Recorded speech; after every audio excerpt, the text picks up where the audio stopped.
Nebraska number 16 this week in the college football playoff rankings, but a win today would certainly boost their long shot hopes to play in the first college football playoff. Hard to understand how they dropped 3 spots from 13 to 16 while they were idle last week. Here in Madison on a frigid day, 26 degrees. It isn't going to go up much beyond that. Luckily, it's not very windy out of the west-southwest at 7. There is the significant chance of snow here later this afternoon before perhaps the game ends. We might have some flurries. They expect a couple of inches of snow here overnight tonight.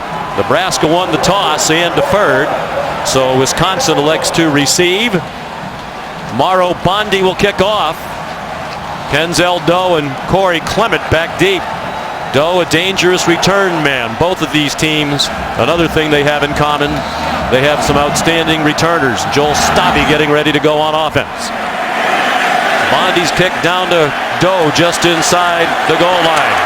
And he got flattened at the 24-yard line by Jonathan Rose.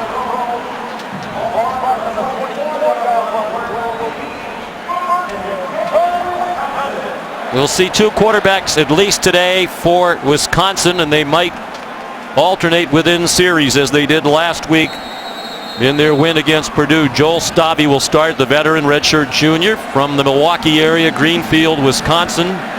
Became the starter 5 games ago. He's 4-0 this year and has been a winner throughout his career, 17-6. Tanner McAvoy was the starter at the beginning of the year, and he'll play a lot today. Stabby more of the traditional drop-back passer. McAvoy a running threat. They give it to Gordon, and he's swung down to the line of scrimmage. Randy Gregory already makes his presence felt. The thing about Randy Gregory, Todd touched on his pass rush ability, but when you can play the run and be a dual threat player at defensive end, that will only make his stock rise.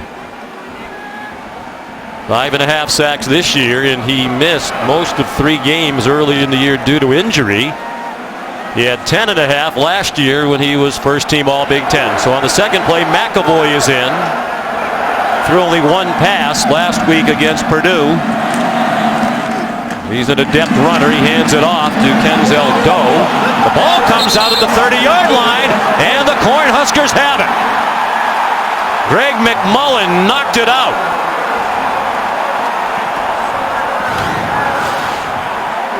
Well, not only Randy Gregory, but Greg McMullen's a guy that flashes on film, and this is effort right here. The ball was stripped by Zaire Anderson at first, came loose.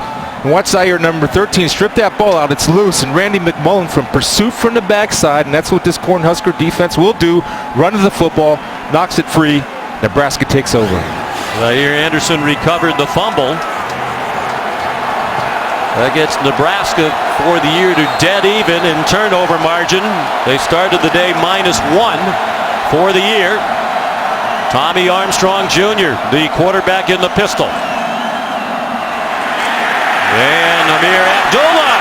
That left knee looks healthy. Sprained his left MCL in the first quarter of the last game 2 weeks ago, and he got about 7 on his first carry today. What you want to see is the ability to cut off that injured knee. And you see that little plant and spin right there? He will get confidence from that move because that shows that he can do it during the game, real time, real speed. Give him 8 yards. It's 2nd down and 2. This time Armstrong keeps, gets to the corner, and is chased out of bounds by a cornerback, Sojourn Shelton. First down at the 17. Armstrong, a dual threat quarterback. He's their 2nd leading rusher for the year behind Abdullah. Averages 63 yards per game on the ground and is thrown for more than 1,800. 2nd in the Big Ten in total offense per game behind only J.T. Barrett of Ohio State, who was outstanding in their win a moment ago against Minnesota. Armstrong throws too high for Kenny Bell. Well, for Tommy Armstrong to take the next step, this is a throw that he has to make. Wisconsin very stingy in the red zone as the defense as a whole, left an opportunity open for them to capitalize. And when he misses, because of his height, Sean, he misses a lot of throws high. You mean his lack of height? Or thereof. They list him at 6'1". That might be generous. He's a very solid 220-pounder. 2nd and 10. Wisconsin's been a terrific red zone defense. Abdullah fights for every inch. Got inside the 15. Wisconsin's #1 in the country on defense in total yards. They give up just 251 per game. And they're 3rd in scoring defense, giving up just 14.3 points per game. Only Alabama and Ole Miss have been more difficult to score on. But by their own admission, they have not played a very difficult schedule, particularly against teams with good offenses. This is the best offense they've faced this year in the Cornhuskers. 3rd and 7.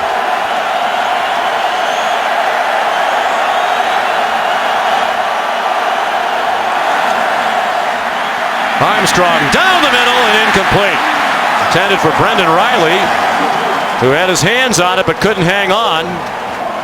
Derek Tyndall, the backup defensive back, helped break up the play. Well, this off the zone blitz is a good read by Tommy Armstrong Jr. Perfect throw. Riley missed opportunity, and that's the 2nd opportunity they missed to keep a drive alive inside the red zone. 1 for a first down, and the first one we saw was a missed touchdown.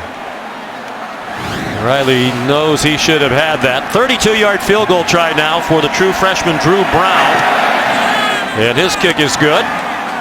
He'd been scuffling a bit lately, just 1 for his previous 4. But Nebraska converts a fumble into 3 points. The defense forced the field goal try for Gary Anderson.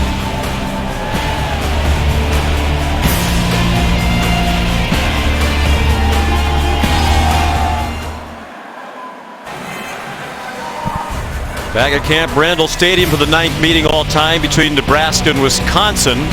Their 4th as members of the Big Ten. Wisconsin's won 2 out of 3, including the last meeting, which Bo Pelini says he'll never forget. Wisconsin scored 70 in a 70-31 win. The new trophy. The first time these two schools will play for the Freedom Trophy. As Chris Fowler said on game day this morning, there are now 14 trophy games in the Big Ten. That seems like enough. Yep, exactly. Cut it off. Morrow Bondi's 2nd kickoff already down to Denzel Doe, who got rocked right at the 20-yard line and bounced ahead to the 22. Josh Banderas, Austin Williams combined to make the play on special teams for Nebraska. Sean, one thing you want to look for Wisconsin right now, we feel that for them to be successful, they have to throw the ball on first down. They have to loosen this defense up because Nebraska is going to challenge you up front. So you have to get players involved and to loosen those linebackers and safety up by throwing on first down. Joel Stabby takes the first snap of this series with the I formation behind him. Derek Watt, the fullback for Melvin Gordon. Gordon out to the 26. He's from Kenosha, Wisconsin.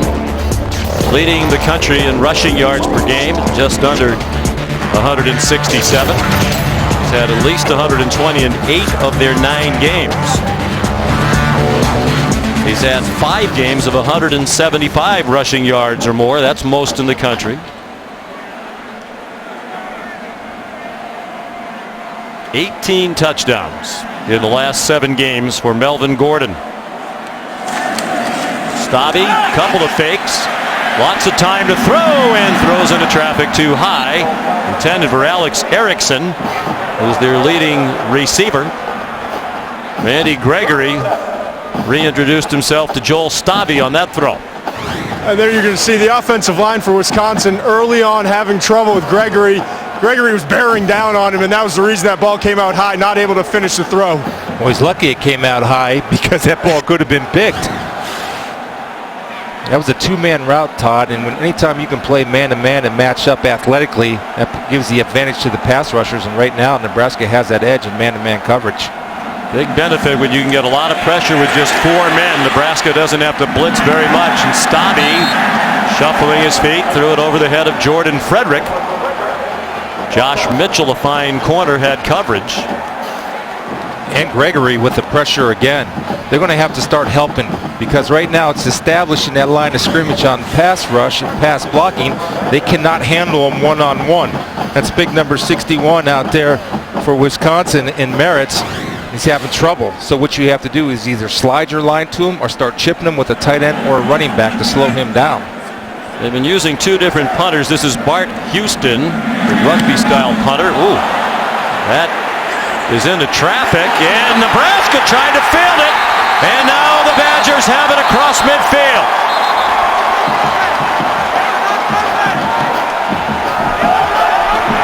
Like Joey Felici tried to pick it up, and George Panos wound up with the ball for Wisconsin. Now the question is, did it hit a Wisconsin player first? And the officials are conferring at midfield. See right here, there's the ball. Yes, it did. One of the Badgers, James McGuire, who is the long snapper running downfield. That's a lack of execution on Nebraska's part. Anytime you have a ball that's rolling on the ground, it's the return man's responsibility to wave his arms, poison, poison, poison, and that will tell the folks coming down the field blocking for you to get away from the football. And they are going to give the ball to Nebraska. So it's just an 18-yard punt to the spot where it hit McGuire. They've had a lot of problems punting the football. They have the Badgers, and the Wisconsin defenders pointing to the left end of the offensive line. Ball start. Offense number 71. 5-yard penalty, still first down. John O'Neill is the referee. Alex Lewis, the best of their offensive linemen, in the opinion of the Wisconsin coaches. Transfer from Colorado, their left tackle.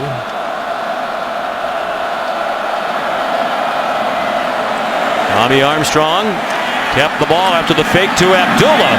He shows his running ability inside the 40 to the 38, tackled by Darius Hillary. When you have a quarterback that's not exactly sure with his arm, one way to get him involved in the game is get the ball in his hands by running. Very capable runner.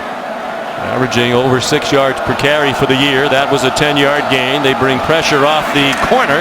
Abdullah ran right where the pressure came from, down to the 24-yard line. Well, the good news for Nebraska, Abdullah looks fully healthy on that injured knee. Exactly, Sean, and he's able to make the on-block player miss. Right there, Beagle and Landish got caught in the same gap, 47 and 30. Abdullah with great vision saw that two guys were in one gap, and you show his burst and power. He was 5'9", but very powerfully built, 205-pounder. Illegal substitution. Defense, 12 players in formation. 5-yard penalty, still first down.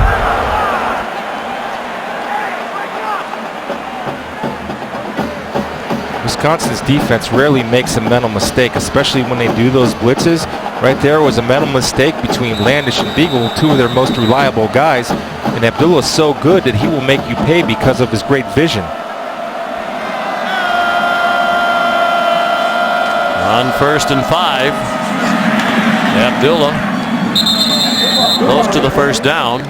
We talked about Gary Anderson saying the key he thinks to the football game will be the play of his offensive line against Randy Gregory and the Nebraska defensive front. Dave Aranda, the defensive coordinator for Wisconsin, said the key on his side of the ball is just to get lined up properly, play the assignments correctly against the Nebraska offense, which gives you more movement and misdirection plays than any team they faced this year. Abdullah picks up the first down inside the 13-yard line, tackled by Vince Beagle. That's always the challenge. And you look at number 47, Vince Beagle, coming off a big game last week, Big Ten Player of the Week. 3 sacks and 4 tackles for loss against Purdue.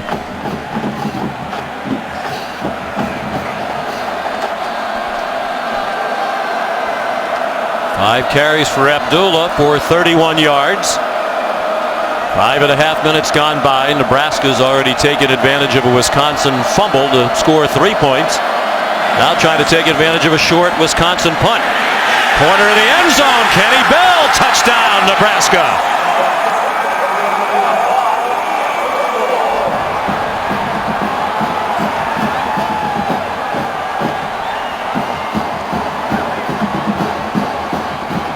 It's all about the matchups, recognizing the matchups, exploiting the matchups. Exactly what Nebraska did, and Tim Beck, the offensive coordinator, putting Bell on Caputo, one-on-one situation. They'll take it all day. They'll beat the safety. Rich Fisher, the wide receiver coach, congratulating Kenny Bell, who just went past the great Johnny Rodgers to become first all-time in career receiving yards. He needed just 2 today and got 12 on that catch. He's already the leader in career receptions. Drew Brown adds the extra point. Nebraska taking advantage of mistake-prone Wisconsin here in the first 6 minutes. Kenny Bell, a 12-yard touchdown reception, the 18th career receiving touchdown for Bell. And college football presented by K Jewelers. K Jewelers. Every kiss begins with K. Cadillac. And Sylvania Silver Star Ultra headlights for ultra night vision, engineered to keep you safer on the road. Well, one of the problems for Wisconsin this year has been in the punting game, and it hurts them again. 18-yard punt by the backup punter, Bart Houston, gave Nebraska great field position, and they took advantage of it, going the 43 yards in just 5 plays. Nebraska will kick off. Moro Bondi, who missed the last 6 games after breaking a collarbone in a motorcycle accident, back this week, and this kick will not be returned. It's about creating matchups right here. This is Kenny Bell. You have to help Michael Caputo guard him. Schobert, number 58, Joe, has to walk out, disrupt the timing of the route so he does not have a free release. When he gets the free release, Caputo, number 7, has no shot. He's in bad position, and he did not get help from Schobert, the linebacker, Todd. And Chris, what I love that you saw right there is Amir Abdullah. Saw early in the game, he looks good, not 100%. They're running him a lot to the right. But what I do notice is that he's jumping in pass protection, no problem. He sets up that play because of his ability to pick up the defensive back coming on the backside. Tanner McEvoy is the quarterback on the first play of this series.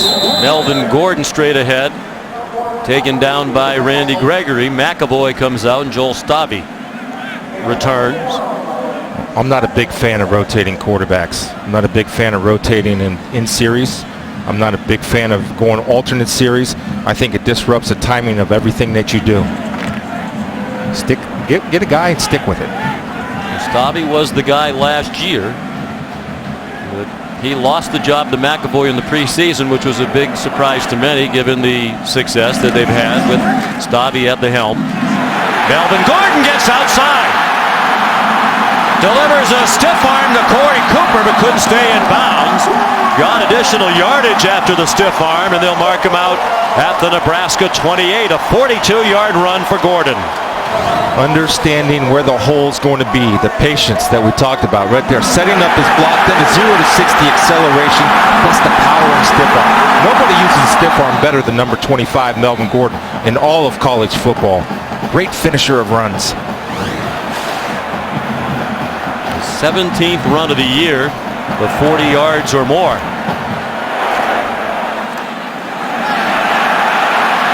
McEvoy. He lost the football, and it looks like Gordon got it back for Wisconsin. He did. Huge break for the Badgers. McEvoy carried with enough yardage for a first down, but then lost it as he went down. And Gordon in the right place. Well, Josh Mitchell, number 5, has a chance to get the recovery right here as the ball is knocked out by Cooper. And Josh, being a corner, has to be an athlete.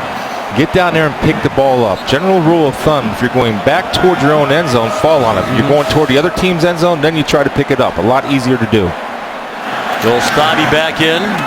He swings it wide, and excellent play by Josh Mitchell to take down Alex Erickson immediately. coming into this game trying to attack Josh Mitchell and make him tackle out on the edges, and he defeated the block of number 9, Jordan Frederick, easily, and be able to make a good open field tackle on Alex Erickson. 2nd and goal from the 9.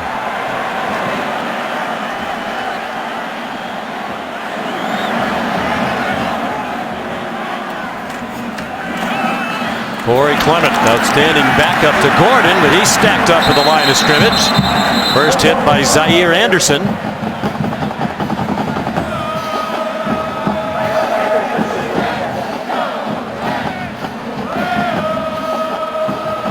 Anderson is the leading tackler on the year for this Nebraska defense.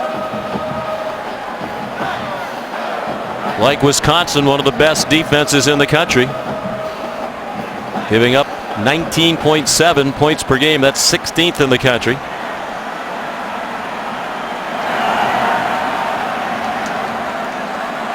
They've been great on 3rd down. This is 3rd down. They're 2nd in the country in 3rd down defense. Only Clemson's been better. Stabby chased by Gregory. Has to unload. It's caught for a very short gain by Troy Fumagalli. And Randy Gregory throughout this first quarter has been a very disruptive force. Well, Nebraska right now, Sean, they want to play man-to-man, and they play a zone man concept, drop the zone, play man, and there's no separation being created by the Wisconsin wide receivers, and there's nowhere to throw for Stabby. It's been a problem all year long. Not a lot of production from the wide receiver position. Here's Rafael Gaglianone, who's made 6 in a row. True freshman from Brazil. 26-yard try is good. And Wisconsin is on the board. With 6:10 to go in the first quarter, Nebraska leading 10-3. College football action continues tonight on ABC. Big ACC showdown. Jameis Winston in 3rd ranked now, Florida State, in Miami to take on their rivals, the Hurricanes. Miami playing good football lately. That's tonight at 8. 5 Pacific on ABC's Saturday Night Football. School record, 25 straight wins, also the conference record for the Noles. Longest active winning streak in the country. Andrew Endicott kicks off. Kamorne Pearsonell, dangerous return man. And a good tackle by Penyel Jean. Here's Robert Flores back in the studio.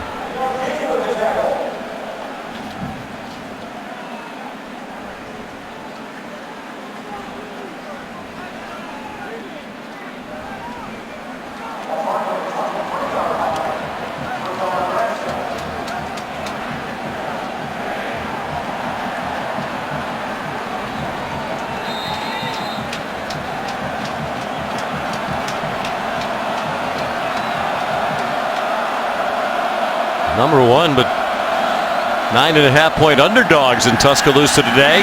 Tommy Armstrong Jr. takes off running, taken down to the open field by Marcus Trotter. But another quality gain for the Nebraska quarterback to the 30-yard line, a pickup of 7. Well, I like the composure. You're going to see him point to Amir Abdullah. See that point? That's telling him, forget about getting the ball. Become a blocker for me, and he does. But that's Tommy Armstrong Jr. trusting. A good call by Tim Beck, Sean, to get him out in space to give him that run-pass option.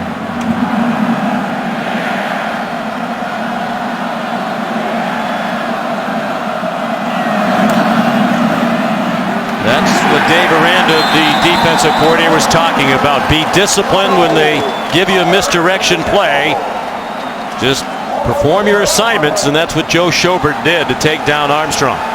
Good job of coming hot off the edge, disregarding the fake in the backfield, going to his responsibility and attacking Armstrong behind the line of scrimmage.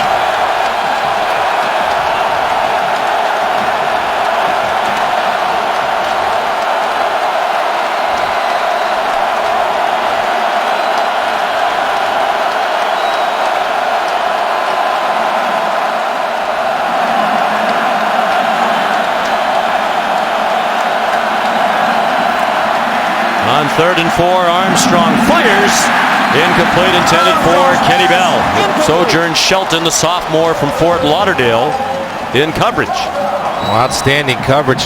Kenny Bell never gets Sojourn Shelton out of his back pedal. Good press. See that collision? Disrupts the timing of the route. They're letting them play down there, so now you know that if you're playing corner not only for Wisconsin and Nebraska, you can get your hands on there and get liberal with your hands. They allowed that all the way until the ball was right on Kenny Bell. Sam Foltz to punt for Nebraska. And a dandy. High and long, and a fair catch made by Kenzel Doe. They'll mark it at the 22-yard line, perhaps the 23. They'll put it on the 23. Todd? Well, you know, with these two running backs, Amir Abdullah of Nebraska and Melvin Gordon with Wisconsin, obviously two of the most talented running backs, but also two of the best team players that we've seen all year long. With Melvin Gordon specifically, he could have gone out last year and been a second-round draft pick and made a lot of money. He said he wanted to come back to help this team. And he wanted to improve as a football player, specifically when he didn't have the ball in his hands, especially as a blocker. And we've already seen early on today, he is much improved from a year ago. Blocker in pass protection and as a receiver. He got dumped just across the line of scrimmage by Trevor Roach. Inside linebacker, former walk-on, who's become an important player now as a fifth-year senior. Played very little prior to this year. You know, how many times do we say that about Nebraska players? Former walk-on that just turns into the perfect role player, which Trevor Roach is at the Mike linebacker position. Wisconsin's got to start attacking down the middle of the field. They're going to hit them with play action. That's who they are. That's what they do. But they're having safety so close to the line of scrimmage, you got to threaten them a little bit. Man, 9 guys up there within 8 yards. Tanner McAvoy.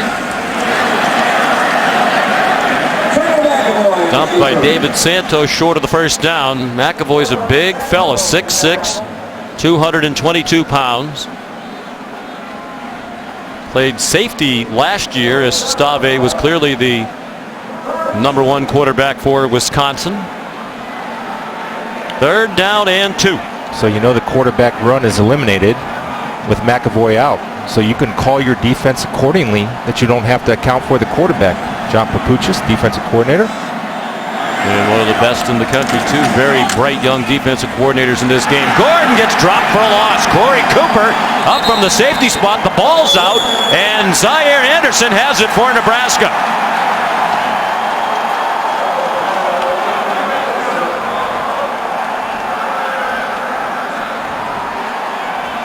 See if it's a fumble here, but when you have your safeties making tackles at the line of scrimmage, you can see the ball is definitely loose. That's a problem. Zaire Anderson with his 2nd fumble recovery of the day. But there's no push from the Wisconsin offensive line. Then you have safeties, Sean, running free to the ball. That's why I'm telling you, pretty soon Wisconsin has to make an adjustment and attack the middle of the field. At least throw one deep to threaten it, to loosen those guys up. Andy Ludwig, the offensive coordinator for Wisconsin, said, "We're used to 8 men in the box against us. We can handle that, but when there are 9 men up there, we need to do something." And they're seeing every white shirt on that Nebraska defense up near the line. Armstrong carries for a couple. Vince Beagle made the stop for Wisconsin. I mentioned since Nebraska joined the Big Ten, they're 1-2 against the Badgers. One of the big problems has been the turnover margin. They're -6 in those 3 games. They have it going their way in the turnover margin today. Abdullah stays on his feet. Wow, it looked like he was going to get chopped down. He got 5, 6, 7 more yards. Well, the defense is right because you have Peniel Jean, number 21, coming up untouched. So this is what Amir Abdullah does best. He makes the on-block player miss, which allows him to get 4 or 5 extra yards, Todd. And then that body control and just the pad level, too. He's not a big back, only around 200 pounds, but he runs like he's 225. He finishes. That's what I love about him. Well, his lack of height also makes him very difficult to find. I know that from a linebacker position. Those short guys are hard to find behind big offensive linemen.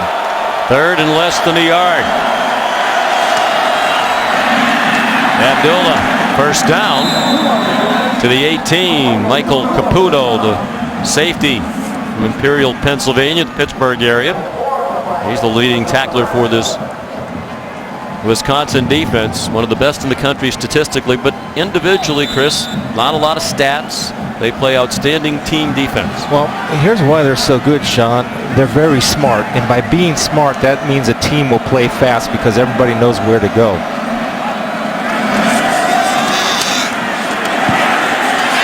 Armstrong. And there's another example, Chris, of what Dave Aranda was talking about. The misdirection from Nebraska. They faked the jet sweep to Kenny Bell. Armstrong went the other direction for about 7. If you follow number 74, Mike Mowdy, the pulling guard, he's going to take you to the ball, so that fake shouldn't bother linebackers. Trust what you see and trust your eyes. Dave Aranda done a terrific job. Second year with Gary Anderson here. Came with him from Utah State. Was 38 years old. One of the rising stars in coaching. Abdullah swarmed under by Aranda's defense. Marcus Trotter, fifth-year senior from Racine, Wisconsin. Trotter makes a lot of plays inside the tackles. Again, not a superstar, but an outstanding college football player because he understands the game and hits the right gap. And you can say that about this whole Wisconsin defense. Third down and 3 from the 10. Final 30 seconds of the first quarter. Nebraska leading 10-3. Trying to take advantage of another Wisconsin mistake. Armstrong the option. And a good decision to keep it and get the first down. Tackled by Derek Landish and Mike Caputo. Well, this is a check with me or a look over. They go and check to the speed option. The reason being because Wisconsin was in man defense. And when you're in man defense, that runs the outside players off, allowing Tommy Armstrong Jr. to get a one-on-one matchup 4 yards down the field and plow for the first down. That's the end of the first quarter. Amir Abdullah, 8 carries for 42 yards. Armstrong has rushed for 32 yards. And Wisconsin has certainly helped the Nebraska cause. Problems on the punt. 2 fumbles. 10-3 Nebraska.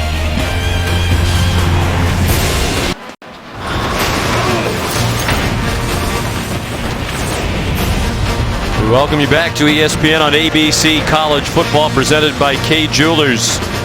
From the capital of the great state of Wisconsin, Madison, one of the great college towns in America.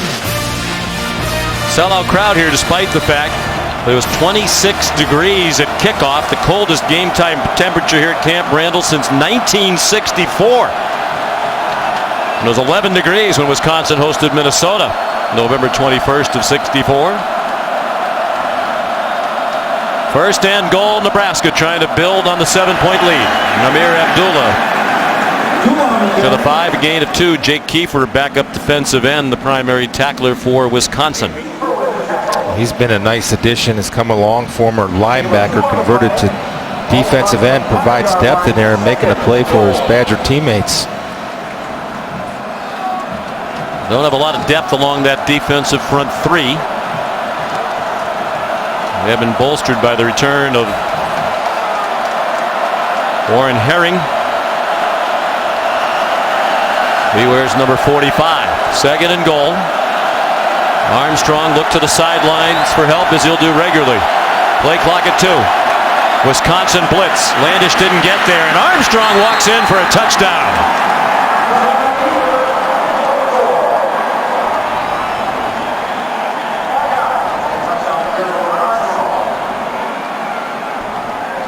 There's fewer position groups in the country that block as well as the Nebraska wide receivers. If they're the end of your picture, they're playing man coverage, which makes it easier. Tommy Armstrong recognizes a man coverage, and they just do a great job of executing, sealing that corner. And again, he has enough speed to get to that edge.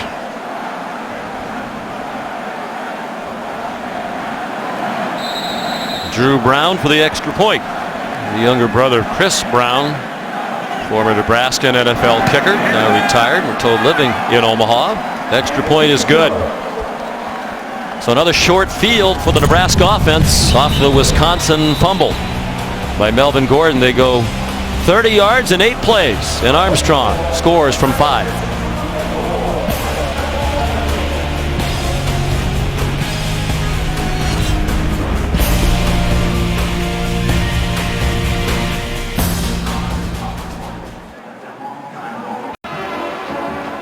Nebraska leading 17-3. All 17 points a result of miscues by Wisconsin.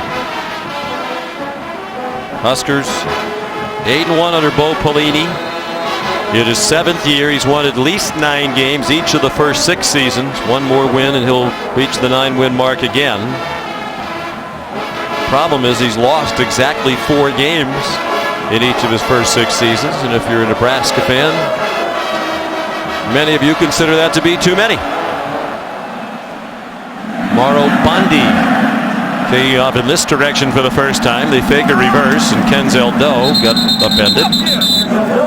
Joey Felici, Josh Banderas down there in coverage. Here are those miscues that we talked about. Wisconsin had lost only 4 fumbles all season entering today, but Kenzel Doe coughed it up. Then Bart Houston, we have a problem. Punts it off his own long snapper. It led to a short field and more Nebraska points. And then Melvin Gordon, just the 5th lost fumble of his career, led to a touchdown. 2 fumbles and a short punt. All 17 points for Nebraska off those 3 mistakes by the Badgers. Joel Stabby, the quarterback. Melvin Gordon stacked up after a 2-yard gain. Again, Zaire Anderson with Malik Collins, who's an emerging star at defensive tackle. Big number 7, the sophomore from Kansas City, Missouri. And Sean, just to go back on your point on those fumbles, the teams that compete and play for championships in November and December, they turn those turnovers into points, especially on the road. You can't leave anything on the field when you're playing against an outstanding opponent like Wisconsin, and Nebraska is converted both offensively and defensively.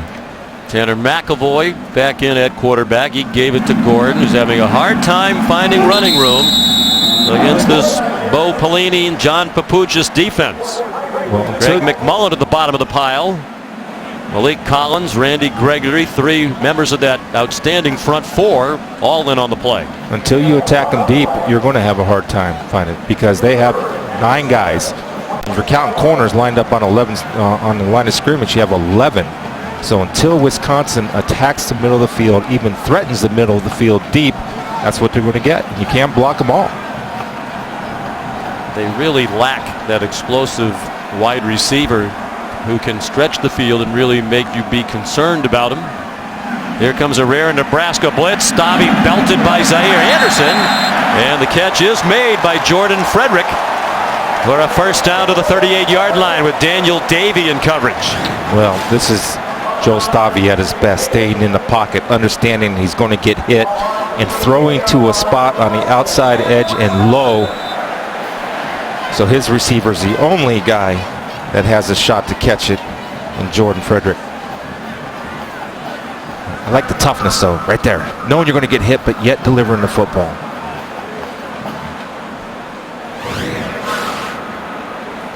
Wisconsin has called timeout. Might just want to make sure Stabby's okay after that hit he took.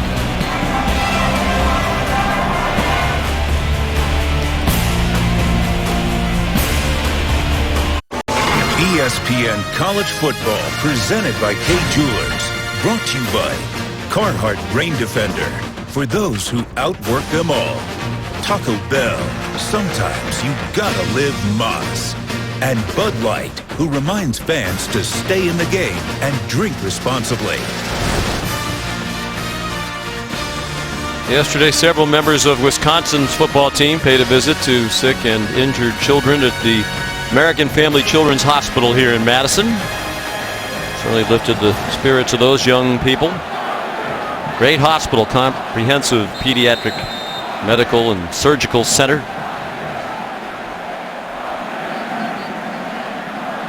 Joel Stabby apparently all right after he got belted while throwing for a first down. He hands it off to Melvin Gordon, who turns the corner. Second time he's gone loose. He went right over Corey Cooper and all the way into the end zone for a touchdown.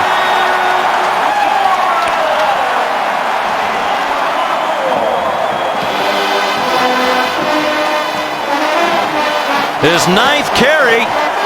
5 of them had gone for 2 yards or fewer.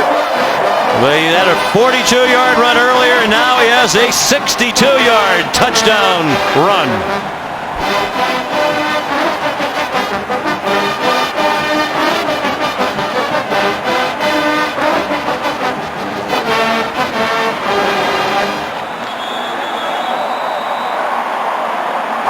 Less than 3 minutes into the second quarter. That ruling is under further review. Another 100-yard game for Melvin Gordon, the 19th of his career. They are going to make sure he did not go out of bounds. Tom Fiedler is the replay official. How about this move? Well, he did that last week against Purdue when he did a hurdle. He can go for high hurdles jumping over Corey Cooper, who for some reason does not want to wrap his arms. And when you're chasing a guy, you get longer by throwing your arms out there and try to wrap him up. And that's a touchdown. It's not even close. See, I don't understand that, Sean. You got a chance to make a play. You got to wrap your arms, especially on a strong runner like Melvin Gordon. After further review, the ruling on the field of touchdown is confirmed.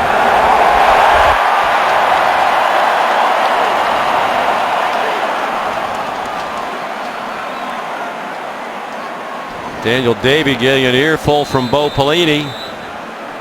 And I'm going to tell you why in a minute.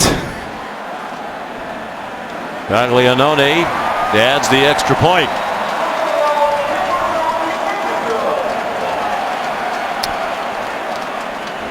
They're in coverage right here, and Daniel Davey is going to jump inside. Now he's going to knock off Gary, the safety, coming up, and there's going to be a collision point right here. Now watch Davey come inside. You have to let him go because you're a contained player. You got one guy blocking 2 without blocking anybody. Then all Melvin Gordon needs with his great acceleration is that little edge. Then Corey Cooper gets lazy on his tackle, and he's off to the races. Todd? I know you're a little frustrated with the attempted tackle or lack thereof, but Melvin Gordon, what makes him special is that he makes hard things like that look so easy. I mean, you have a guy running at you full speed, you're tiptoeing down the sideline, and you don't even break the sprint. I mean, very few guys have the body control to do what he just did and to have the acceleration right off of the jump as well. This guy's something else. Well, the other thing he's improved on, and you hit on it, he's a willing pass blocker that will only get better in his hands out of the backfield with 11 catches so far this year. Andrew Endicott's kickoff down to Kenny Bell. He spins out across the 25-yard line. Leon Jacobs the tackle. Gordon's touchdown brings Wisconsin back within 1 score. He's averaged 7.88 yards per carry during his career at Wisconsin. We want to know who holds the all-time FBS record for yards per carry in a career with a minimum of 400 carries.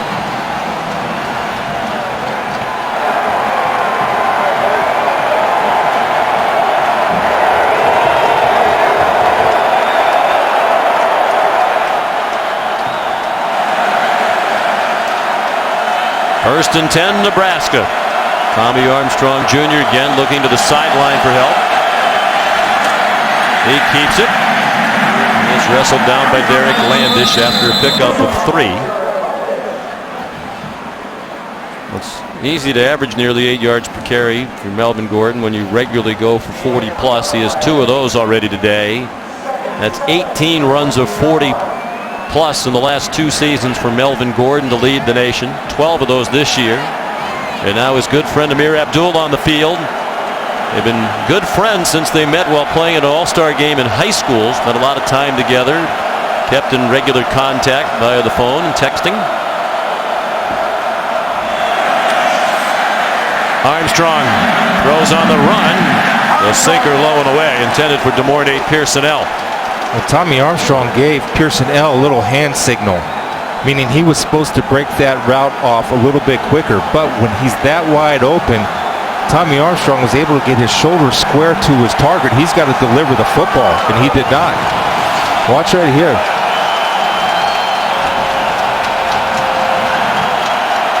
On the rollout. Now look, his shoulders are square. He gets him turned, and he felt like Pearsonell took that route a little deep. but still you have to make the adjustment as a quarterback to throw where he is. Armstrong just 1 for 5 passing. Odd formation there. Tommy throws a wobbler, incomplete. Intended for Kenny Bell. Sojourn Shelton in coverage. Shelton's had an up and down year by his own admission. But 4 interceptions last season as a true freshman, the Wisconsin record. Big things were expected this year. He has not played consistently, although the coaches believe he's played his best football lately. Kenzel Doe. Back for the punt from Sam Bolts. High snap from Josh Falkenberry. Good punt, fair catch made, 28-yard line. So despite all the mistakes by Wisconsin, Melvin Gordon has them within 1 score, and the ball goes back to the great Wisconsin star in the offense after a 43-yard punt. And the answer to the question, who holds the FBS record for yards per carry in a career, minimum of 400 carries? You want to guess? I don't know. Marcus Allen. I don't know. Mike Rozier of Nebraska. 7.16 back in the early 1980s. He was a load to bring down. Had a chance to play against him in the NFL. It was like hitting a Volkswagen. Joel Stabby, the pitch to Melvin Gordon, working some of his magic. Got 8. Josh Mitchell made the tackle for Nebraska. Momentum seems to be shifting back to Wisconsin. Well, a touchdown would tie the game. Here's a little adjustment that they've made. They stopped attacking the inside. Now they're hitting outside runs, and because of man-to-man coverage, it brings those corners inside, so it gives you a short edge. So what's the adjustment that John Papuchis and Bo Pelini make? They might be forced to play a little bit of zone.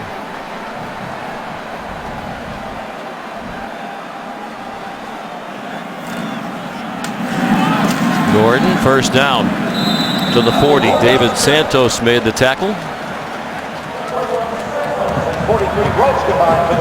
This offensive line just leans on you too after a while. They're so big, so technically sound.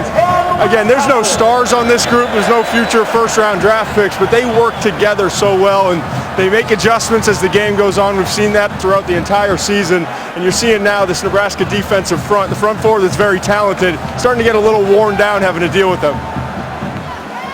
Same 5 has started every game on the offensive line for Wisconsin. Quick pop to Kenzel Doe, who got ripped down by Corey Cooper along the far sideline. The leader of that offensive line is the 5th-year senior right tackle, Rob Havenstein. 6'8", 333-pounder, his 50th career start, and you can see the experience all the way across that offensive line. As usual, Wisconsin's O-line, one of the best in the country. Oh, nobody double teams and comes off on the second level of linebackers better than this unit as a whole in the country. Nobody.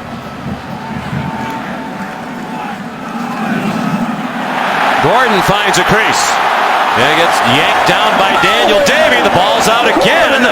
No indication that he was down by contact. And a battle for the ball, and Nebraska has it.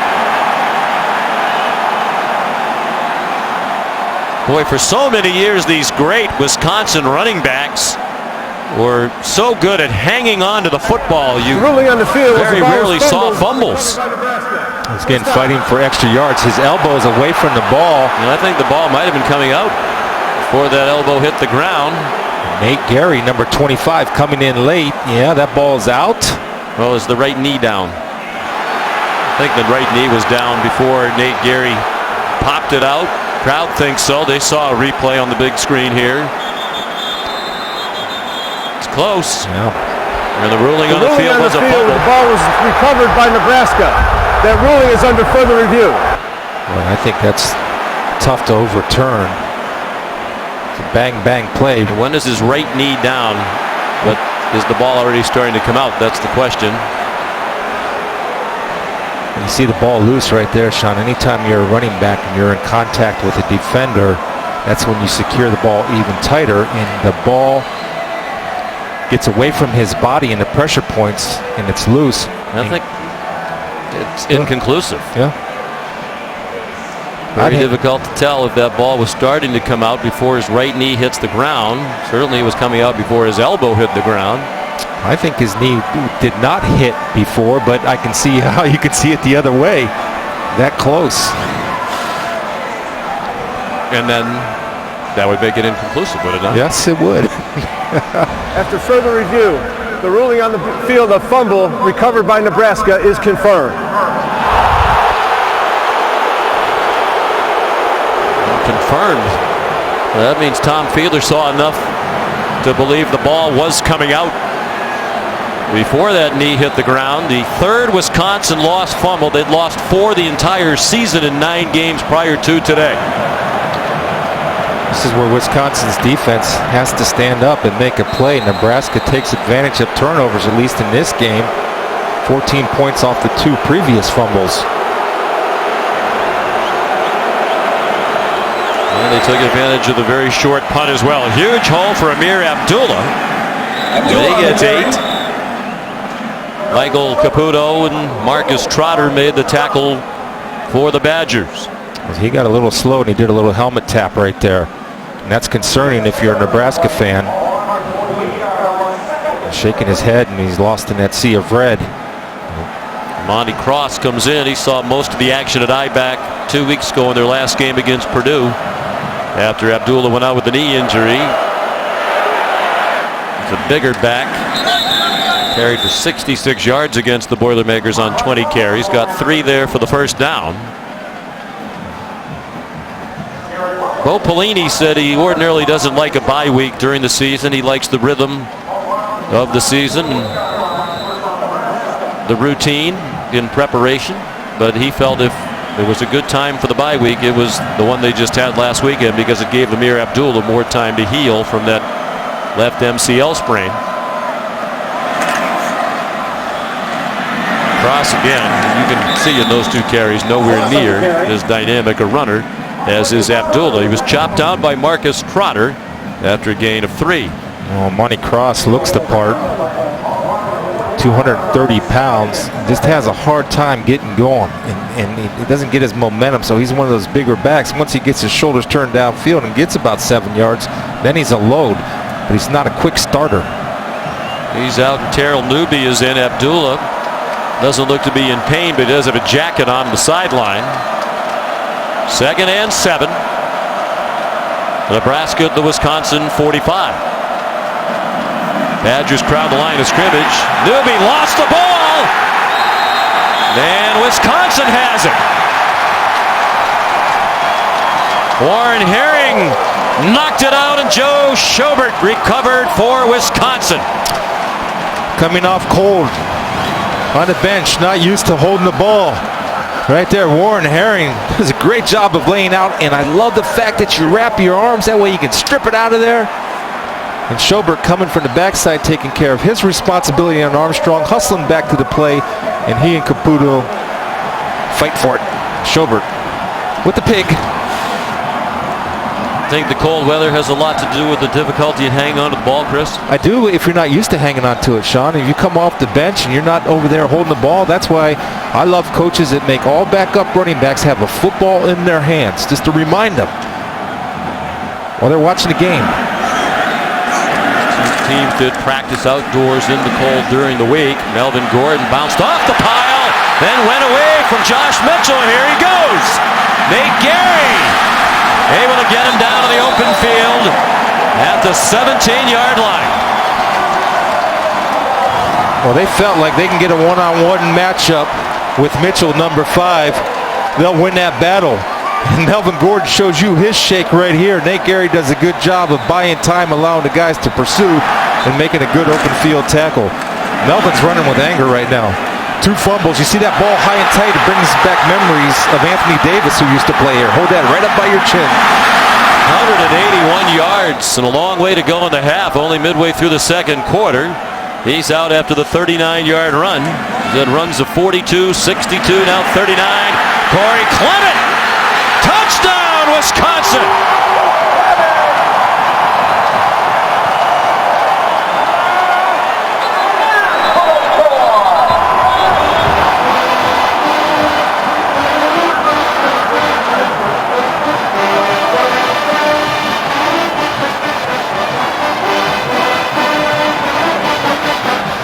Clement not getting up after the 17-yard touchdown run. Sophomore from Glassboro, New Jersey. He'd be the featured back on a lot of teams in the country, but playing behind Melvin Gordon, he's been very productive when called upon. He's had 3 games this season of 100 yards rushing or more. Hey guys, you have room.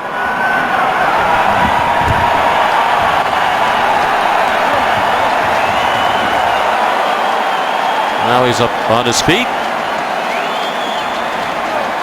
And they're an extra point away from a tie game.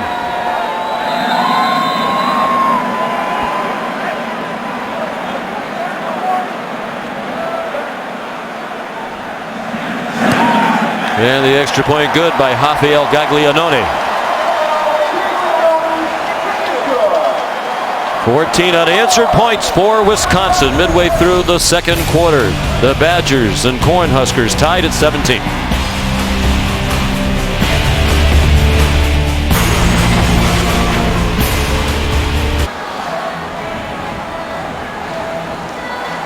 Well, we got a couple bad things for Nebraska and a couple good things for Wisconsin. Right here you have the safety lined up at linebacker. He's used to playing sideways as opposed to downhill. You have number 41 Santos is going to jump inside, creating 2 men in 1 gap. That's a problem. Watch this. Now take a look at Santos. He jumped inside. 25 Gary is attacking sideways. From linebacker position, you want to attack uphill to make that hole a little bit smaller. Then for Wisconsin, you see the strength of their running backs is running through tackles, exactly what they did.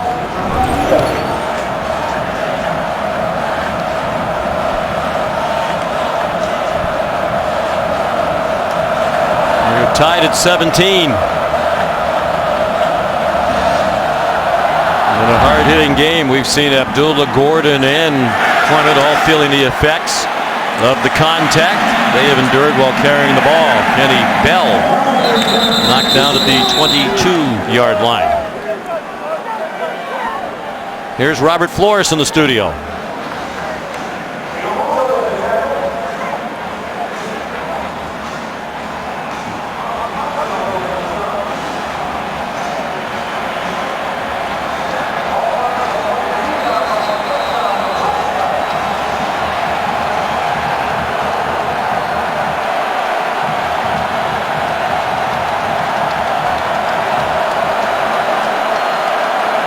Still a surprise, but a long way to go, obviously. Amir Abdullah is back in their flags before the snap of the ball. Number 68, 5-yard penalty, still first down. Jake Cotton, the left guard, making his 21st career start. That's the most on the offensive line. Bo Pelini was talking about how bright the future is. There are really only about 10 seniors who play for Nebraska, including Cotton. His dad is the offensive line coach at Nebraska. Brother tight end Sam Cotton, number 84, lines up alongside that offensive line with his brother at times.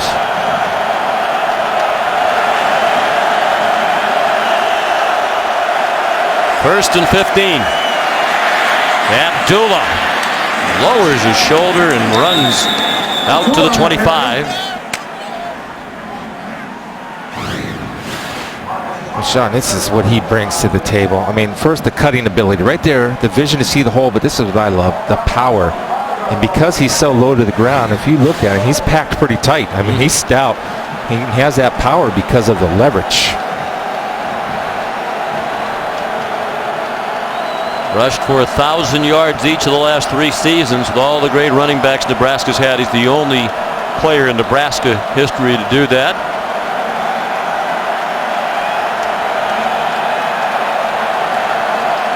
Play clock winding down as Armstrong is under duress. Got it off. Throws to single coverage. Incomplete. Looking for Brendan Riley. Devin Golden, reserve defensive back, had good coverage. Well, they come off the blitz off the corner with Landish. And it's a good read by Armstrong and frankly a good throw to the back shoulder. And Riley only was able to get one hand on it. A little high, but certainly catchable at this level. Just 1 out of 7 passing for Armstrong.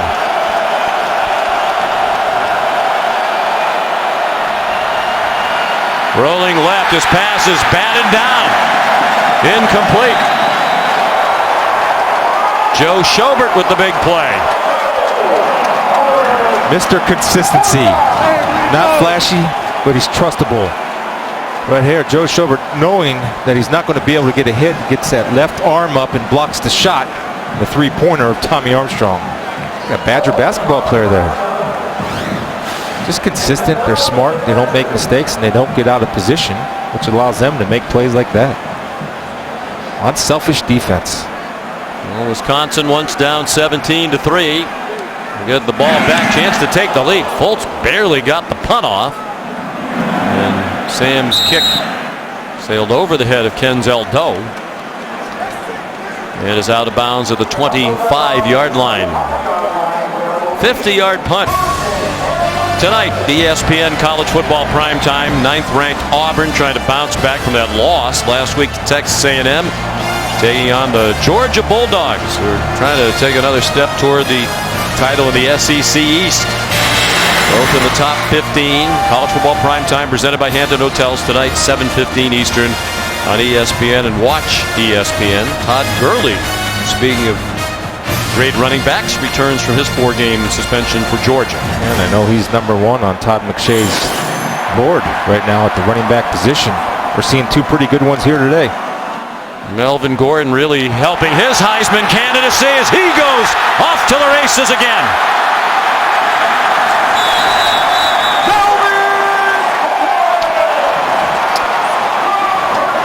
Well, Sean, this is almost not fair. You have 25 red versus 25 white in open space. And if I was a gambling man, I'm betting on 25 red. Look at Gary, untouched. His feet get stuck. You cannot break down against fast backs. You got to run through the target. If you break down, a person that accelerates with a shake like that will put you on his highlight film in a heartbeat. 44-yard run. 4 rushes of 39 yards or longer for Gordon. And then he powers ahead for about 9. Gary able to wrestle him down that time. Gary's a sophomore safety, played linebacker as a freshman last year, really out of necessity. They didn't have much depth there. But Bo Pelini was raving about Gary when we talked with him earlier this week. Has the size, the toughness, the speed, and he believes that down the road Gary will have an NFL future. I do too. I think he's a great player, but if you break down on speed backs, you'll miss him. And the best way to do it in the Barry Sanders rule was take your shot. Because if you break down, you have no chance. If you take a shot, you have a 50% chance of getting them. Joel Stabby again getting most of the snaps at quarterback this week. Nice ball caught inside the 10 by Kenzel Doe. 1st and goal, Wisconsin, poised to take the lead for the first time today. Josh Mitchell took him out of bounds. And a play action pass on 1st down. And what it does is it keeps Nebraska's offense off balance. Kenzel Doe working up the field and working back to the football. Beautiful. 13-yard gain on the completion to the senior Doe. It looks like Wisconsin's going to use another timeout.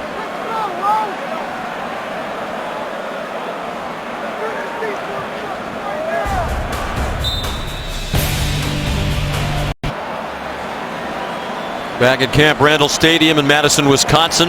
Sean McDonough, Chris Spielman, Todd McShay, our field analysts.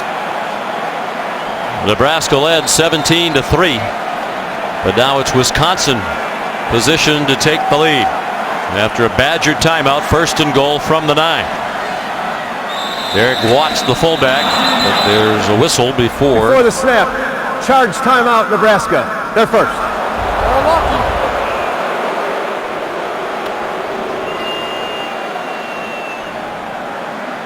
Been a huge half for Melvin Gordon, up to 234 yards rushing in the half. Well, what I love about him is this, the 0 to 60, the acceleration. Now, Todd, he has great power, but he doesn't have that top end speed, but he's fast enough, Todd. He is, like you said, the acceleration, the agility. And then the competitiveness, that's one of the biggest things I've seen with him all season long, starting with that LSU game we did in the opener. He can't stand going down. All the great backs have that, the elite competitiveness. He's running with a little bit more body lean, a little bit more power between the tackles, as you see here in this graphic, 9 for 120 in the middle. He's become a complete back, and that's what he set out to do when he decided he was coming back for this season. I think when you look at him, his work ethic, and you watch him work in practice, he wants to be good. He wants to be great. That's a guy right there, Sean, that's not afraid to talk about Heisman Trophy. I mean, he wants it. He embraces that talk. Think back to the championship game in the Big Ten 2012. He rushed for more than 200 yards. He's well over 200 in his half. Pass in the flat for Derek Watt, and he couldn't hang on. The career high rushing for Gordon in the game is 259 yards. That was in their loss earlier this year at Northwestern when they turned it over 4 times. Their other loss was in the opener at LSU when they blew a 24-7 lead. We did that game. It looked like they had it under control. Gordon did not play much in the second half. Still a mystery. Yes. Why? Gordon again. Good tackle. If that tackle was not made by Corey Cooper, it looked like the end zone for Melvin Gordon. Nice job again of the safeties coming up and making the play. And Andy Ludwig, the offensive coordinator, had a nice adjustment. Instead of throwing the ball down the middle of the field to loosen them up, they started attacking the outside runs. So when you have success on the outside, the defense has to adjust to take away the outside run. And what that does is open up the middle of the field. Now they're running anywhere they want. And they're sticking with Stabby here. Not running quarterbacks in and out. 3rd down and goal. Big play from the 5-yard line.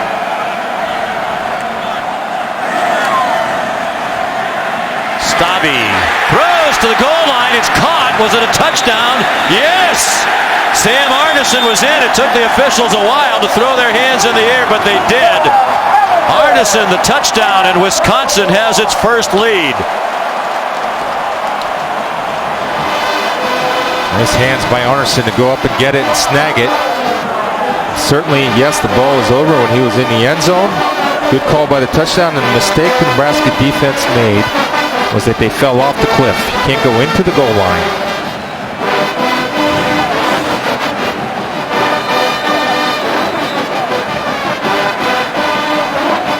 First catch of the day for Arneson. 20th of the year, his 4th touchdown. Rafael Gaglianone makes it a 7-point lead.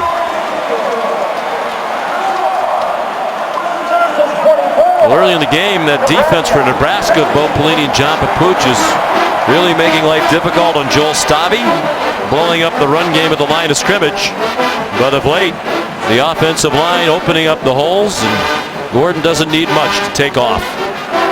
Seems to be a lot of communication problems. When you see the head coach being talked to by a defender, you see a corner talking to John Papuch as a defensive coordinator, that means they're not on the same page with coverage. And one thing that needs to be addressed, if they're down there on the goal line on coverage, the one thing you have to do is defend the goal line, not fall off the cliff, and jump in front of the potential receivers that are in the end zone, which they did not do.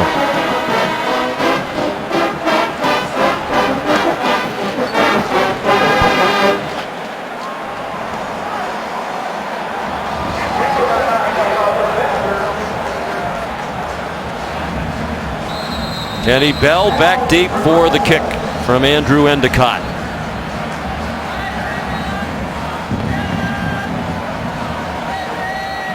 Mir Abdullah usually back there, but they want to minimize his exposures coming off the knee injury 2 weeks ago. Touchdowns on 3 of the last 4 possessions for Wisconsin. Bell will bring it back from the 3.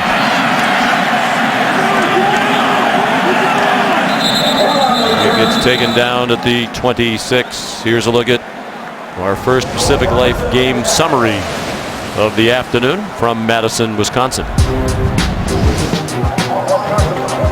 238 yards, not only the career high for a first half, but 21 yards away from the most he's had in any game in his career.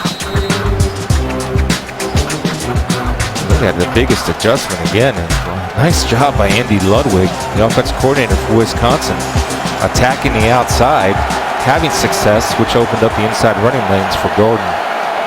Nebraska really hasn't done much on offense. Well, 17 points off turnovers or the short punt of 18 yards by Bart Houston, and now confusion. They can't even get a playoff. On the change of possession, they have to use the timeout, and only one left with 3:24 to go in the half.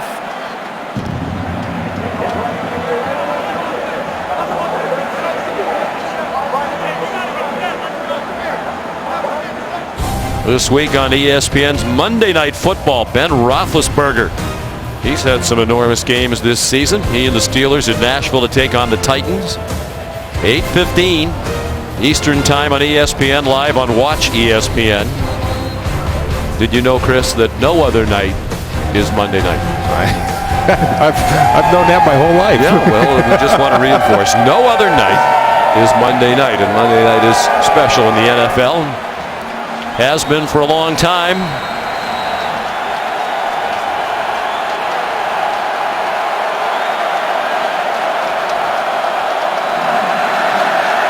Out of the timeout.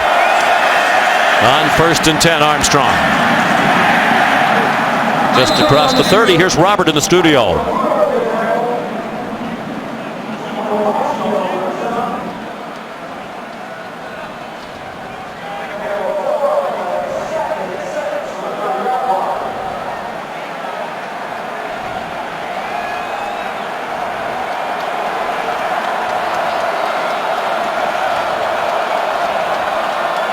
Alabama making a statement, huh? Perhaps another week of big movement in the college football playoff rankings when they come out again Tuesday night. Abdullah stopped after pickup of 2 by Marcus Trotter. That's a difference right there of having a linebacker playing in a linebacker position or having a safety up there. Marcus Trotter made that play by attacking downhill, not moving laterally, but attacking the line of scrimmage, where he was able to get in his gap and have a good open field tackle on Amir Abdullah. Just 126 yards of offense for Nebraska as we approach halftime. On 3rd and 3, they bring a blitz right up the middle, and Armstrong's thrown down by Marcus Trotter. Well, this is a mistake, a mental error by Amir Abdullah. We'll tell you when he does well, we'll tell you when he does poorly. Right here, he's got to pick up Marcus Trotter, number 59, running, coming right on the blitz. You see he's a little bit late right there. The center was sliding to his side. That means he has to block opposite the center. When he's late or he hesitates, Marcus Trotter made him pay. That's on number 8 all day long. And that was a whiff by Abdullah. First sack for Wisconsin. And that's an area they've picked up over previous years, Chris. Interesting, last year this coaching staff for Wisconsin inherited on the defensive side some bigger bodies who perhaps weren't as mobile, so they played what Dave Aranda calls static defense, didn't move around very much. Smaller group, speedier group, more athletic group, and they've adjusted to what those guys do well, and that's really a sign of good coaching. Do what your players do best. Well, Dave Aranda is an outstanding football coach. Schematically, he knows what he's doing, and he puts his guys in position to win. The best thing about Wisconsin's defense, when you watch it on film, they're very smart. And when you're smart, you can still play fast, and you can play as fast as a defense that has a bunch of 4-4-40 guys on their team, because you're always in good position to make plays. There are 11 guys working as one, and rarely do they have a mental mistake. You look at the 17 points for Nebraska and think it wasn't a very good half for the Wisconsin defense, but all 17 of those points on a short field because of the turnovers and the problem on the punt. Fultz takes off and has the first down. And Chris, we saw that earlier in the first quarter when Fultz came in to punt. The Wisconsin punt team really retreated to set up a return, and obviously the Nebraska coaches noticed that too. A 14-yard run, but there is a flag down near midfield. After the play was over, unsportsmanlike conduct, number 72 on the offense. The line to gain had been achieved. It was a dead ball foul. Nebraska will maintain possession of the ball, 1st and 10. And a penalty on Zach Hannon. That's going to hurt their field position. They will keep the ball because he did pick up the 1st down, and it was a dead ball foul. But right there, I mean, Fultz that's usually an option for him, and if you decide to go, you better make sure you get the 1st down in that situation. But he had 3 blockers in front that are out there first to protect, then they're able to change it into the run.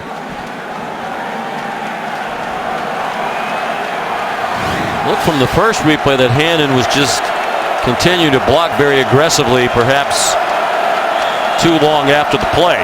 Didn't see anything dirty, just engaged with his man and kept going. The ball's back on the 24. Armstrong, a deep ball, too deep for DeMornay Pearson-L. There's a flag down on the play. Thrown in the secondary, the 46-yard line of Wisconsin. He's going to get held. Holding, defense number 8. 10 yards from the previous spot, automatic 1st down. A good penalty by Sojourn Shelton because he was beat deep. In that situation, you're going to go ahead and grab him. Right here, see how he presses his back pedal? He knows he's beat, so that's a smart thing to do in this situation at this time in the game. Go ahead and grab him without the safety help. Don't you think Pearson-L, we've seen a couple of examples of it, needs to keep playing even when something like that happens? It looked like he stopped, and that's a couple of times today it looks like he stopped when he should have kept going. Yeah, and again, that's a true freshman that will learn, and that'll be addressed vigorously in the meeting rooms. A blitz, and again Abdullah does not pick up the blitz, and as a result Armstrong got splattered by Peniel Jean. Well, he's getting exposed in pass protection, and you might have to get somebody in there if you're going to throw the ball, because he's going to be one-on-one with number 21 Peniel Jean coming off the edge. Just gives him a little shake and has a short corner, and you have athlete on athlete in that type of situation. Wisconsin's athlete beats Nebraska's athlete. You got to find somebody to protect the quarterback if you're going to do it, and you have to trust that running back. Another blitz, this one picked up. Armstrong throws a deep ball, and will the flag come out? It will. On Sojourn Shelton again, running this time with Kenny Bell. Well, that's 2 in a row. And if you're Sojourn, if you can't run with them, then help yourself with your pre-snap alignment and get off the ball. Also understand in this situation, get in your back pedal. Pass interference, defense number 8. 15 yards from the previous spot, automatic 1st down. If they're seeing tight coverage, they're going to attack you. And right here, see, he's slow out of his back pedal, and Kenny Bell presses him. You have to stay in your back pedal because understand the situation in the game. And in the clock, you have 1:10 left. They're going to try to attack you over the top, so get back. Deep is the deepest. Put the arm out and get a hold of Bell, but Bell did a good job of selling it as well, to the chagrin of the 80,000 here at venerable Camp Randall Stadium, 4th oldest in the country, back to 1917. Weak throw, incomplete. Mock cheer goes up from the crowd as there is no flag on Shelton, who had the coverage on Bell. Well, Tommy Armstrong Jr. is yelling at the sidelines. Now, I don't know what he's yelling at because he has an opportunity to make a play and deliver the throw. And that time he was untouched, and it's just a poor throw. So if you're going to yell at anybody, find a mirror and start yelling in that to make that throw. 2nd and 10, 1:04 to go in the half. The only timeout for either team belongs to Nebraska. Huskers are their own 42. They bring another blitz, and Armstrong's in trouble. And swung down back at the 32-yard line. Joe Schobert first there. So you got to make a substitution because this is 3 in a row. And Schobert's going to beat Amir Abdullah. Now he holds the ball a little bit long, but number 58's matched up right here. And this is the 3rd time that he's been beat on blitz protection. And it's a delayed blitz. The ball's being held, but still you have to be a little stronger and a little stouter. If you can't do it, if your knee's bothering you, tell the coaches to get somebody else in there to pass protect. 3rd sack on this possession for the Wisconsin defense. They blitz again. It got picked up. Another bomb thrown by Armstrong, nowhere near Kenny Bell. Or Alonzo Moore, pardon me.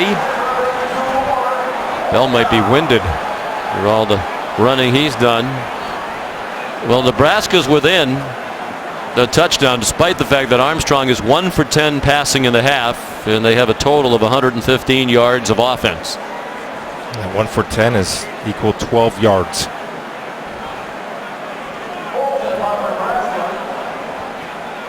Well, some wondered if the Wisconsin defense was as good as its stats. Number 1 in the country in total defense coming in, given the weak schedule that they played. They're living up to it today. False start. Kicking team number 10. 5-yard penalty, still 4th down. Joshua Kalu moving prematurely. Stay tuned for John Saunders, Mac Brown, Danny Cannell, the Capital One halftime report. Another big Saturday of college football, important scores. They'll have the highlights from all over the country.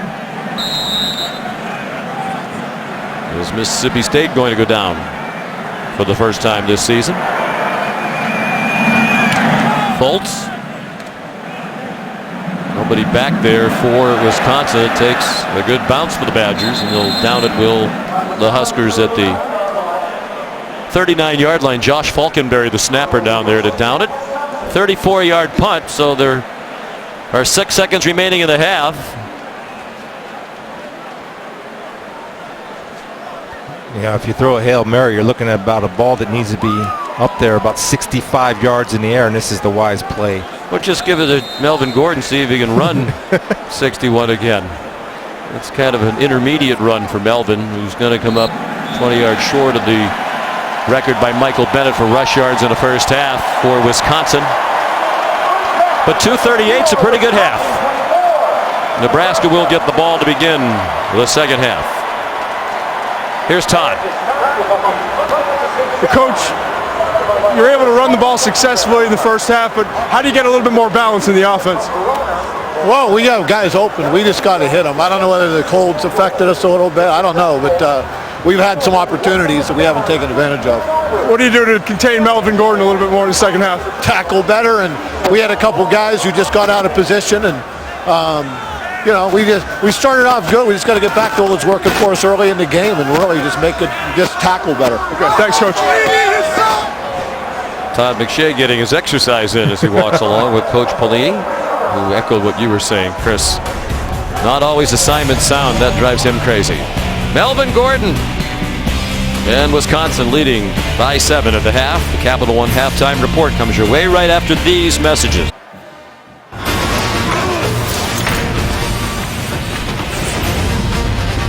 Welcome back to ESPN on ABC. College football presented by Kay Jewelers. Heading for the second half here at Camp Randall Stadium in Madison, Wisconsin, on a frigid day with a temperature in the mid-20s. Wisconsin has come from 17-3 down. The Badgers have a 7-point lead as we head to the second half.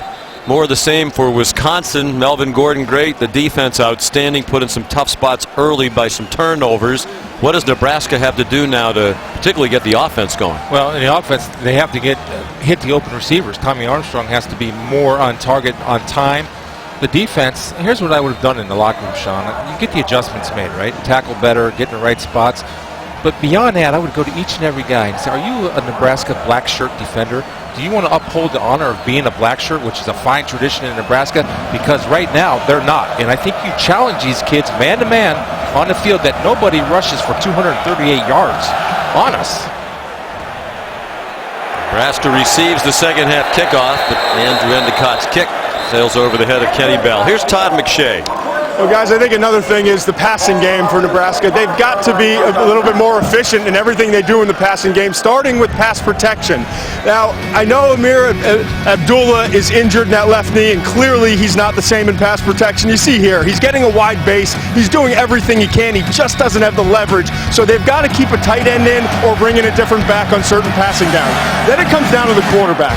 I know he's not a great passer, but Tommy Armstrong has got to go back to his mechanics, and he's got to throw with his shoulders square and get his hips around when he's throwing on the run, or else things aren't going to get better in this area of the game.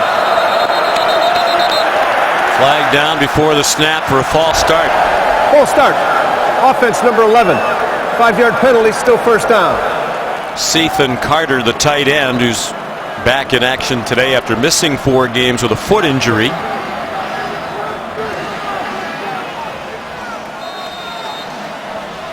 Armstrong 1 out of 10 for 12 yards passing in the first half. He did run for 20 yards, but those came on 13 carries. Abdullah 61 yards rushing. A lot of that was very early. And Abdullah chopped down by Joe Schobert. And you see, Chris, as the game has gone along, Wisconsin getting more and more aggressive up near the line of scrimmage and attacking more. And the reason why is because they're playing with great confidence, and there's no fear of the ball going over their head through the air. So that allows you to be more aggressive, it allows the players to be more aggressive, and it allows defensive coordinator Dave Miranda to call a more aggressive game. Nebraska averages 210 yards passing per game. Just the 12 so far today, and here comes Wisconsin again showing blitz. And they change. That's the audible to the audible. And they blitz from the other side with Caputo. And Armstrong run down. And Dave Aranda said that to us yesterday. We haven't played a team that gets up to the line and then checks with the sideline. But when they change, we're going to change. And a lot of time, the change is just what we saw. Instead of pressuring from the one side, we're going to pressure from the other. That's just what they did there. And Caputo's unaccounted for because he's the end man behind the play on the line of scrimmage, and he shows his great speed and taking great angles to bring Armstrong from behind.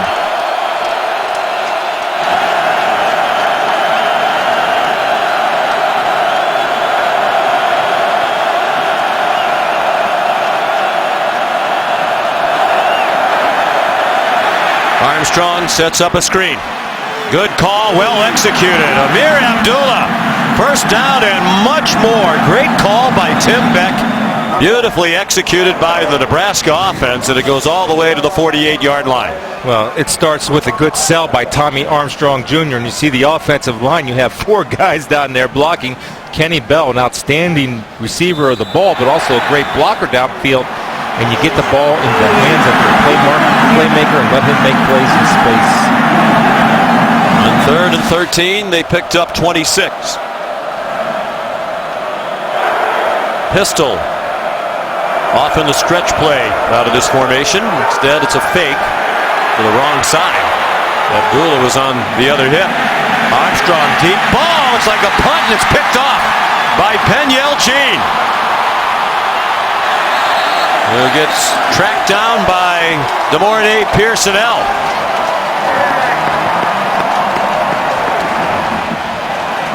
Just the second career interception for Penyel Jean, a 5th-year senior. The other one was earlier this year against Illinois.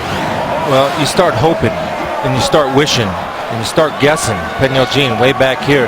And when you do all those things, you hope, you wish, you guess, you don't execute. Because this is just a hope throw.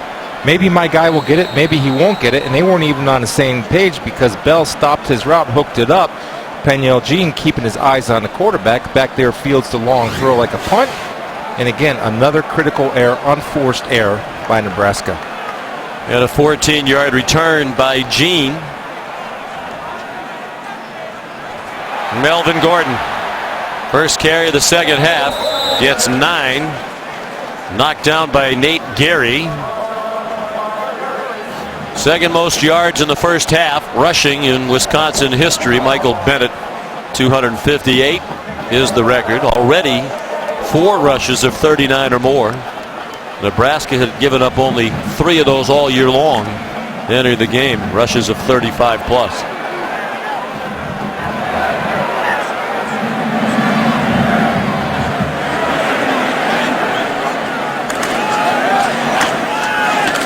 Flag thrown. Gordon has a first down. The umpire threw that flag in the area where most often you get a holding call. Trevor Roach made the tackle for Nebraska. Holding. Offense number 54. 10 yards from the previous spot. Repeat second down. The right guard, Kyle Costigan. Right here, number 54 on your screen. And this is again going to be that double team. And I think that's a bad call. I think he got a great push by the tackle, and he just had his hands inside and wheeled him off. Hands were inside, so a lot of times they let that go, but not there. Second down and 11.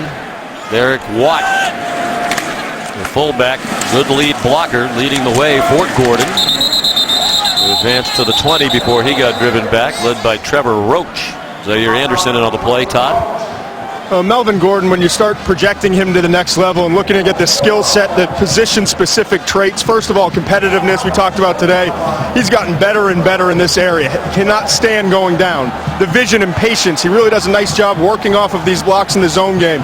Agility, acceleration's always been outstanding. Power and balance has improved this year. I think the biggest area of improvement is in the passing game. He's blocking better, and he's got 11 catches coming into this game compared to 3 from the last 3 seasons. You know, the only question mark I had would be the top end speed. Great acceleration, but I don't know how good he is after 40. Stabby surrounded and dumped back at the 15-yard line. Malik Collins. Well, here's a future star for you, number 7, Malik Collins. I think he might be a star now. Yeah. First sack for Nebraska. They had a lot of pressure on Stabby early in the game. Well, again, that's just the bull rush. And as I always say, and defensive linemen know this, that the low man wins. So anytime you can get pad level under that offensive guard, driving back into the quarterback, you're the winner, especially if you have the power of Malik Collins. Wisconsin's had punt problems all year. Drew Meyer, not a good kick. Short, returnable. DeMornay Pearson-Els brought 2 back for touchdowns this year. Reverses his field and has some blockers to the far side. And goes out of bounds at the 38-yard line. Bo Pelini thought there was a late hit out of bounds. But he needs to be careful as he is right in the face of Trip Sutter, the head linesman.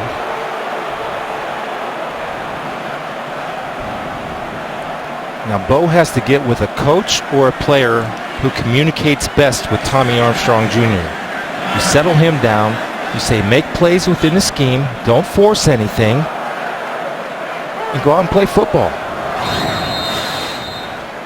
Here's the end of the play. Let's see if Bo Pelini has a gripe. The tackle did continue all the way through the white part of the sideline. 37-yard punt, 14-yard return. A net of 23. Been a problem all year long for Wisconsin. Abdullah in trouble in the backfield, and the ball's knocked out by Vince Beagle. Wisconsin has it at the 42.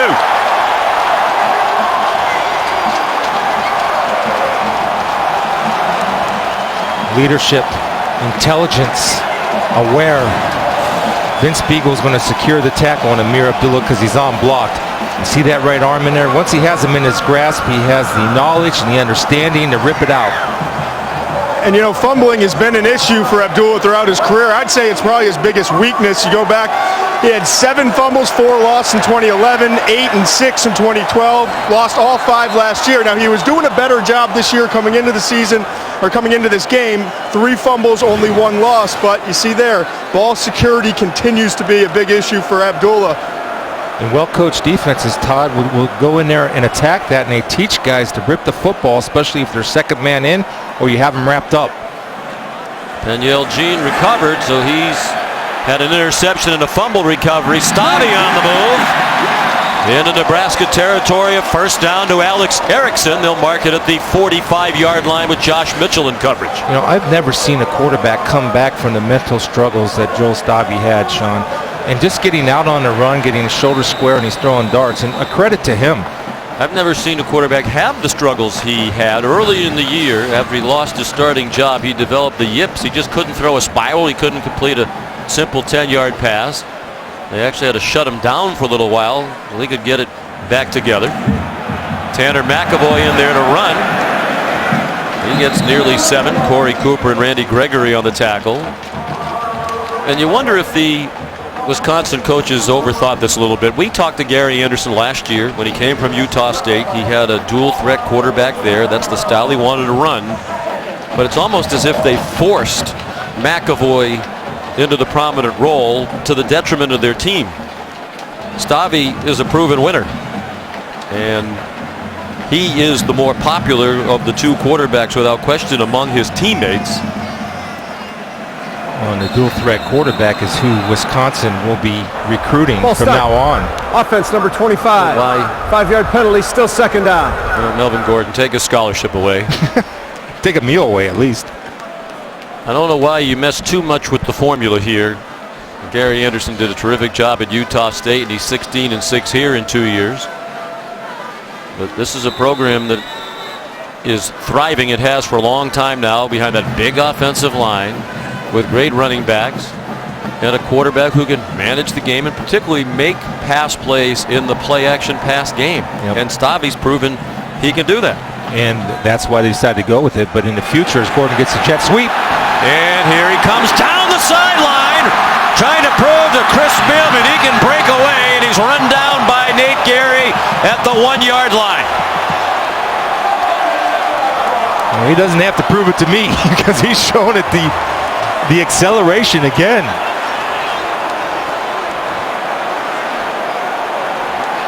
Well, the crowd thinks it was a touchdown. They're marking it at the 1. Let's take a look.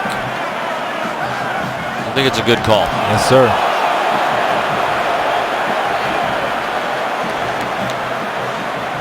Knee down, the ball not across the goal line. 43-yard run. Will he score the touchdown? You bet he will.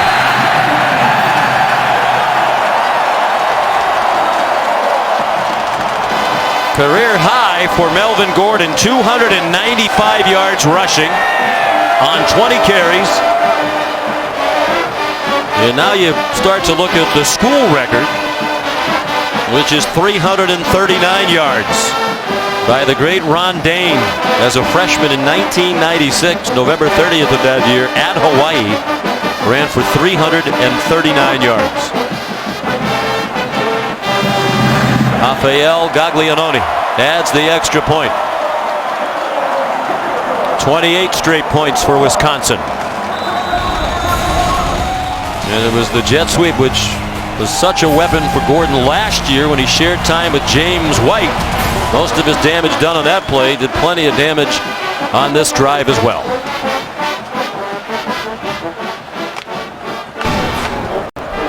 Here's Melvin Gordon. Every defense is designed to have a contained player, a player that is responsible for kicking the ball back inside. Zaire Anderson gets caught inside. We have 2 players running to a blocker here. They're taking each other out of the play. These are the mental mistakes that Bo Pelini was talking about to Todd McShay going into halftime. And when you make mental mistakes and you do not execute and force that ball back into your pursuit, Melvin Gordon will make you pay because he has great vision and great acceleration. Block to help Springham on that play by Sam Arneson. And Andrew Endicott kicks off. And Kenny Bell will not try to return it. Here's Robert back in the studio.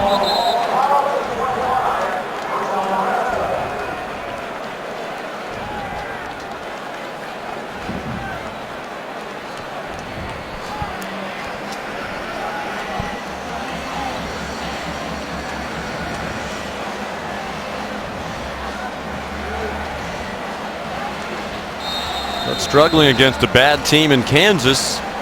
Be interesting to see, even if the Horned Frogs win, how that impacts their position. Right now, in the top 4 in those college football playoff rankings. I was shocked they were over Baylor head-to-head. I can't get over that. That's the main qualifier for me. Gordon ran the jet effectively, and now Abdullah loses the ball again as they brought him across the formation. Second consecutive fumble for Amir Abdullah. Early on the field, his ball was fumbled, recovered by Wisconsin. First and 10. Marcus Trotter popped it out. It appeared that Jake Obashi recovered for Wisconsin.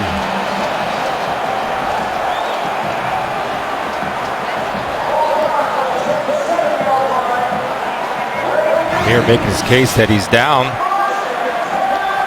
See right here, Landish coming from the backside.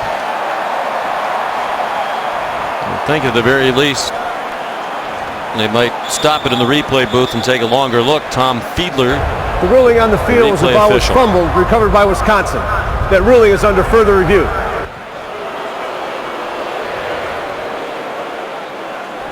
Well, the most important part of this game, Chris, its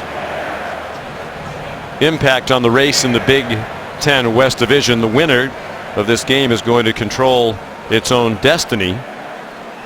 With a lot of football left to be played, Both of these teams have games remaining, 2 games left against Iowa and Minnesota. And neither one of those games will be easy for the Huskers and the Badgers. But secondary part, the opportunity for these 2 running backs to showcase their skills on national TV with an eye toward the Heisman. I think he might have a point. I think his knee looked like it was down before that ball came out. And Melvin Gordon obviously has taken a huge step forward in that vein, and for Amir Abdullah might be the end of the Heisman hopes today with the way this has turned. It just hasn't gone his way, and he's a mentally tough kid, but you know, he's struggling. A lot of that's rust. I mean, he's a back that needs a lot of carries, needs to practice. He's had some time off, and when you take that time off, sometimes you're not getting hit to contact because he's been loose with the football. And the other area where he struggled today was pass protection. I mean, that's been a big deal and an issue for Nebraska's offense. Bo Pelini held him out for about a week during that bye week, but this week he made his way back into full practice by early in the week. See, Marcus Trotter has his left hand in there, and I think he was down, Sean, from that angle. It might be too close to call a bang-bang play, but you know, once a guy fumbles the football, you get on those sidelines, all the guys get together and say he's loose with the ball, and everybody starts going for that football. I mean, that's a conscious effort made by a defensive coordinator, passed down through the leaders, passed down through the whole defensive team. You really think just that little bit of time off with the bye week is enough to create rust and lead to these problems, or isn't it quite possibly might have had these problems anyway? Well, I think there might be a little bit of rust, but you know, you make a good point, because after playing a full half and taking shots, you kind of need to jump back into that. The runner's knee was down before the ball came out. As a result, it'll be 2nd and 1 at the 34-yard line. It's a huge call. It seemed to be the right call, but if that didn't go their way, it might have been ball game over if they give it back to Wisconsin inside the 30-yard line, already down by 14 points. Now, Amir Abdullah needs to take a page from Melvin Gordon's playbook. After he fumbled the second time, then he went off. Now he needs to get angry, and Amir needs to show the country what he can do. And Gordon certainly hasn't been perfect today with those 2 lost fumbles, but he has certainly atoned for that and then some. Can Abdullah do the same? Averaging 3.9 per rush. For the season, he averages 6.7 per carry. But playing against the #1 team in the country in total defense in Wisconsin.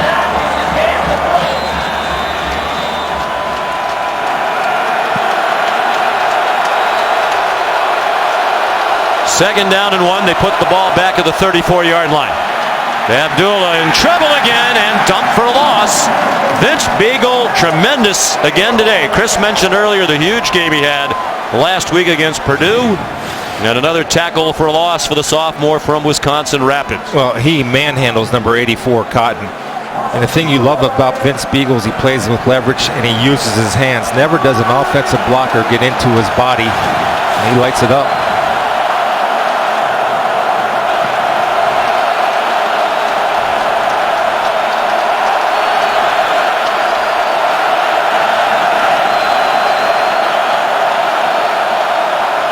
Here comes a blitz. Armstrong dropped. Back at the 29-yard line by Joe Schobert.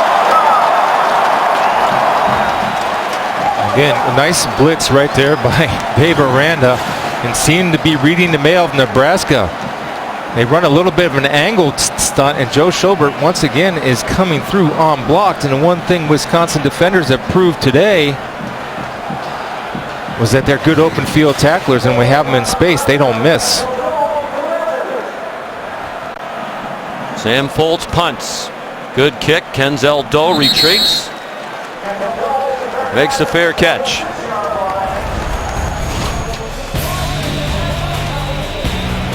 Big day for the Wisconsin defense. They lead by 14.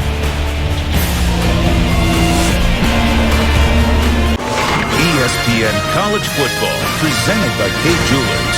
Kay Jewelers, the #1 jewelry store in America. Every kiss begins with K. AT&T, mobilizing your world. And Merrill Edge. It's investing streamlined. Well, last night here in Madison, the Wisconsin men's basketball team began their season. Beat Northern Kentucky 62-31 before the game raised the banner, honoring last year's Final Four team. They're expected to have a good chance to go back. Number 3 in the country, just about everybody back off that great team, including the preseason All-American Frank Kaminsky. Melvin Gordon. Here he goes again. Melvin Gordon. Run down inside the 10-yard line.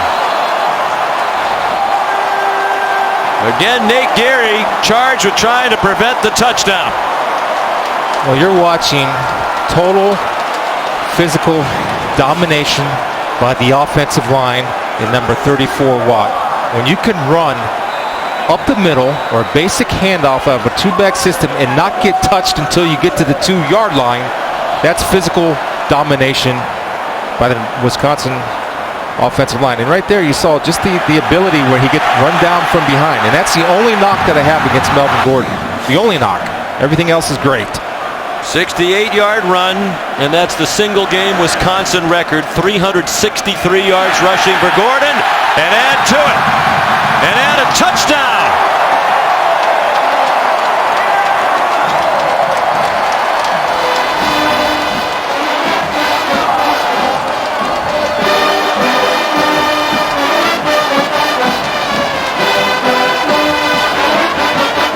.369 breaks Ron Dane's record by 30 yards. It's the 4th 300-yard-plus rushing game in Wisconsin history. It's also the most yards a player has rushed for in the country in FBS football this year. Gaglianone kicks the extra point. 38-17 Wisconsin. The Badgers have scored 35 unanswered points.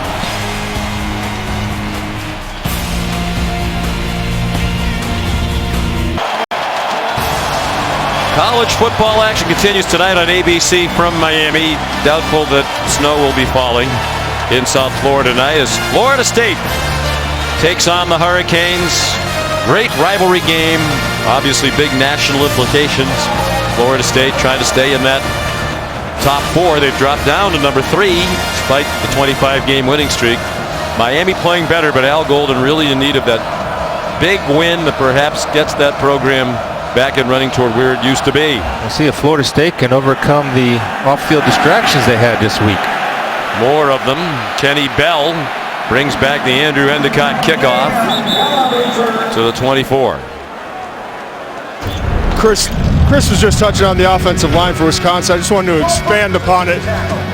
Rob Havenstein, first of all, doing a great job getting outside, sealing off the perimeter, and then it's the acceleration from Melvin Gordon. And here you're going to see in tight spaces, guards pulling, you've got the fullback working off the edge, and everyone's doing their job. Combo blocks we've seen today, the powers, the ISOs. Every time Gordon gets the ball, it seems like there's a crease to hit.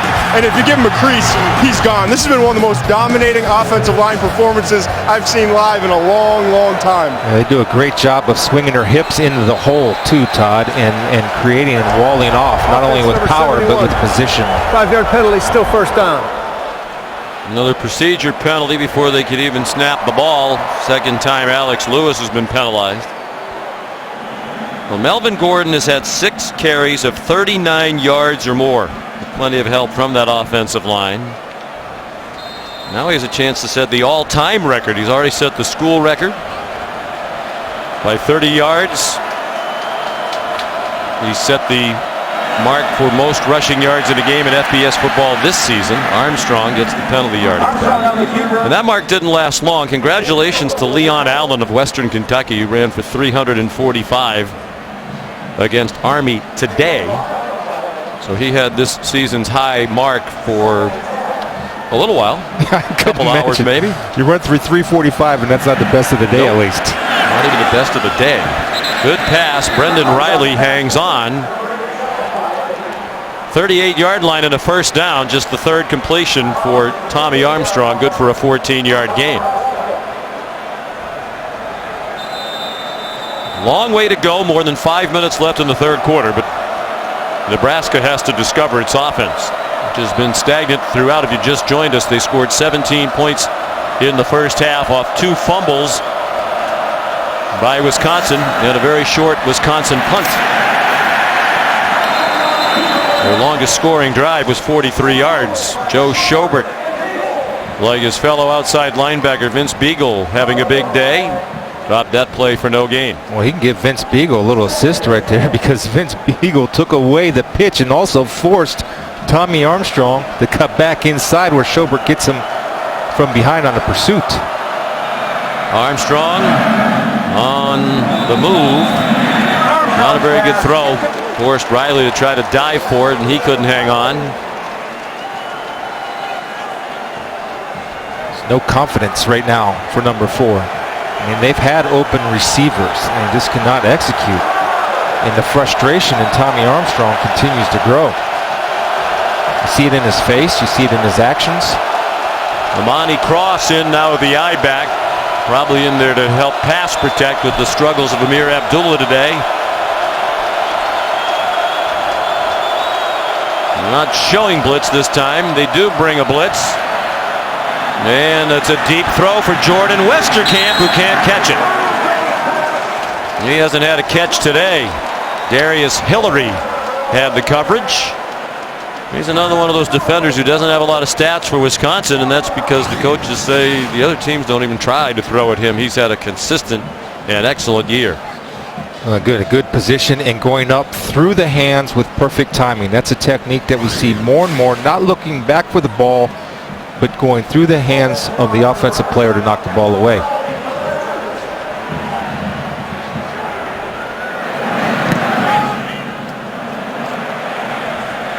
Colts, not a very good punt. Kenzel Doe. And he got hit after making a fair catch. Like Falkenberry thought that the ball might be coming out, so he went down to the ground and hit Doe, who didn't lose the ball and had signaled for a fair catch. You see Bo Pelini again addressing every mistake, something that he doesn't want to be doing constantly throughout the game. After the play was over, personal foul, unnecessary roughness. Kicking team, 15 yards from the end of the kick. First down.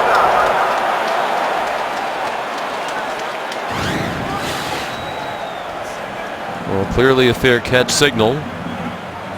Goes to the ground, never does lose the ball. Didn't really get belted by Falkenberry, but not supposed to hit him at all. That's the rules. Everybody knows them. Whether you like them or not, you got to abide by them. Don't touch anybody on a fair catch. They're poison. Stay away. He was the backup punt snapper at the start of the year. He's a true freshman walk-on in Colorado. Gabe Miller was their punt snapper. He injured his back, and Falkenberry got put in. Joel Stavi under center. Melvin Gordon. You hear the crowd groaning. One more tackle to break, and he might have been off to the races again.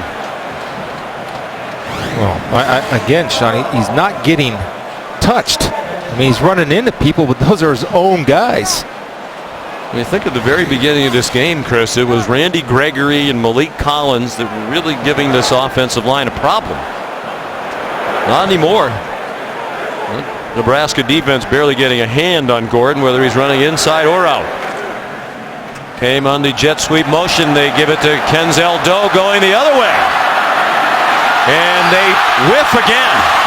Horrible tackling. I'm a little afraid that Chris Spielman might want to put on a uniform and go down there and hit somebody, because nobody in a Nebraska uniform is doing it right now, to the disbelief of Bo Pelini. Well, to the disbelief of myself, because nobody wraps up. When will we learn?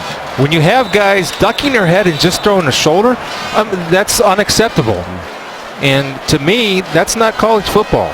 And Coach Pelini and John Papuchis are directly responsible for holding those guys accountable for making them wrap up. How many times have we seen Wisconsin ball carriers run through the body blows? Can't stand it. Tanner McAvoy back in there after the fakes. Turns the corner for about 9. But what can those coaches do right now other than take the guys who are whiffing out of the game? Take them out of the game. I mean, take them out of the game and say this is not acceptable anymore. You can't just come in and throw shoulders. Now, if you don't set a precedence where you hold them accountable in practice and in games, then you need to address it. And quite frankly, you need to go in and look at yourself, address your staff, and say, look, if you don't start wrapping up, you will not play on my defense. You will not wear a black shirt. You will not be a Cornhusker defender. That needs to be addressed because they got killed by guys just body blowing today, not using their arms.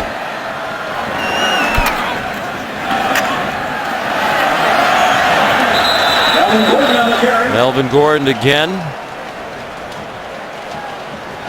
Randy Gregory the tackle. He's been quiet since the start of the game. The ball marked at the 6-yard line. 1st and goal. He's now 25 yards away from tying LaDainian Tomlinson's record.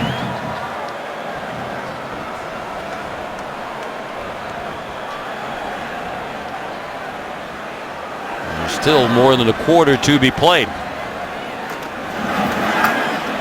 Gordon. Yeah. Flag down. And again, the kind of effort and tackling that makes a football fan want to look away. And it's just not characteristic of Cornhusker defense. Offense number 54. 10 yards from the previous spot. Repeat, first down. We'll catch a break on the holding call against Kyle Costigan. His 2nd of the game on a running play.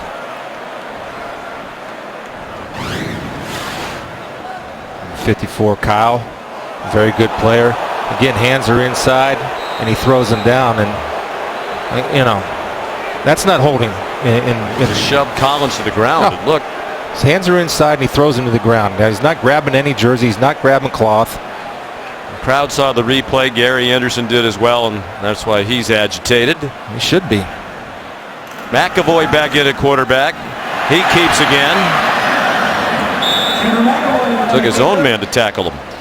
No, I haven't seen this type of performance since I went to the 2012 Big Ten championship game, and it's a repeat offense. It really is. If you're looking on the bright side, if you're a Nebraska fan, at least for now it's an improvement. Wisconsin got 70 points that night. Yeah, okay. They have just 38. There's still an entire quarter plus to go.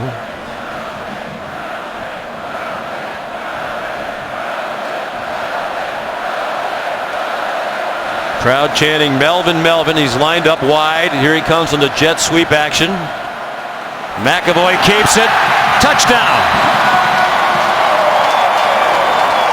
And even when Gordon doesn't carry the ball, he impacts the play because they paid a lot of attention to him, and McAvoy went in untouched. You know, not only Melvin Gordon, Sean, Clement, Corey Clement, also number 6 is a person that you have to account for. And you do yourself well if you're Wisconsin, if you follow 49 for Wisconsin, the tight end, outstanding Sam Arneson. A couple lead blocks that led to touchdowns today. Just a great effort all around by this offense. Dominating performance. 11-yard touchdown run by McAvoy. Rafael Gaglianone the extra point. 42 unanswered points. Now there's a look back to the last time these two teams met in that 2012 Big Ten championship game. Melvin Gordon scored from 56 yards out in their first possession of the game. He finished with 216 yards and a touchdown. Monty Ball also went over 200 yards. He had 202. James White added 109 and 4 touchdowns. Hopefully he said he's never going to be able to fully flush it. Brett Fieldham have been the coach. Hoisting the Big Ten championship trophy. They rushed for 539 that day. 4th highest total in school history for rushing in a game. And they might surpass it today with 486 already and 16 minutes still to go. Gary Anderson should be proud of his defense and how they tackled, and he should be proud of his defensive coordinator, Dave Aranda. Outstanding game plan. The sign of a good coach is you get your players to execute under pressure, which you teach them during the week. Well done, Wisconsin Badgers so far, and Dave Aranda. Andrew Endicott, returnable kick. Mornay Pearson El Khalidi with Kenny Bell. And he's chased out of bounds at the 23. Well, it all comes down to this. It's the NASCAR Sprint Cup final race. Kevin Harvick, Joey Logano, Ryan Newman, and Denny Hamlin all looking for their first championship. Only those 4 drivers still alive, and it's down to the one race tomorrow at 1 Eastern time. The Ford EcoBoost 400 at Miami, 1 Eastern on ESPN, and watch ESPN. Who do you like in that tomorrow? Joey Logano and his team. Armstrong's pass deflected and snatched out of the air by Jordan Westerkamp. First catch of the day for the sophomore. Their second leading receiver on the year. Started the day with 33. Now has 34. That's his 10th straight game with a catch, but it took a while into the final minute of the third quarter. Warren Herring tipped it.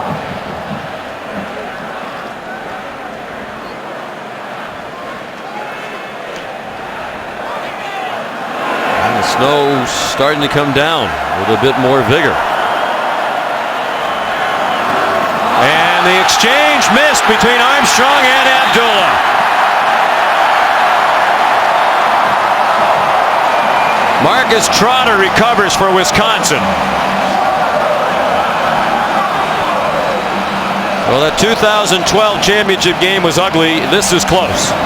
And it's getting uglier because there's just a lack of timing, a lack of ball handling. Right there, Tommy Armstrong was expecting Amir to be closer to him. Amir took it really wide. And that's, again, lack of, when it snows, it pours. And it's pouring right now on Bo Pelini's Nebraska Cornhuskers. Every part of their game, special teams, offense, defense, bad. It's just bad today.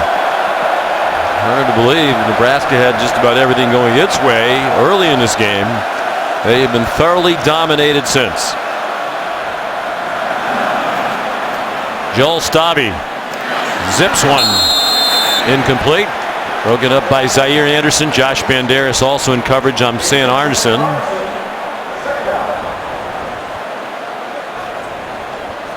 You know what the worst part for a player in this situation, in my opinion, at least it affected me, when you know that a team is going to line up and run the ball, and you know it, and you call defenses, and there's nothing that you can do that stops it.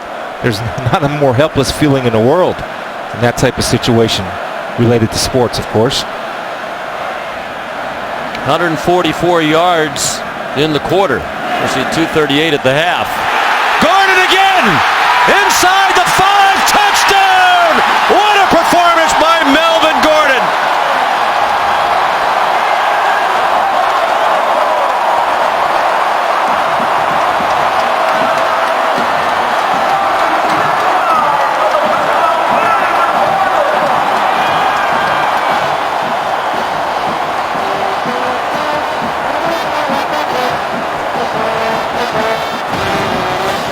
The burst and the acceleration. Right there, the vision, the cutback. Nobody can get an angle on him because his 0 to 60 acceleration is unmatched in a college game. And he just runs through arm tackles like they're not even there. Speaks for itself.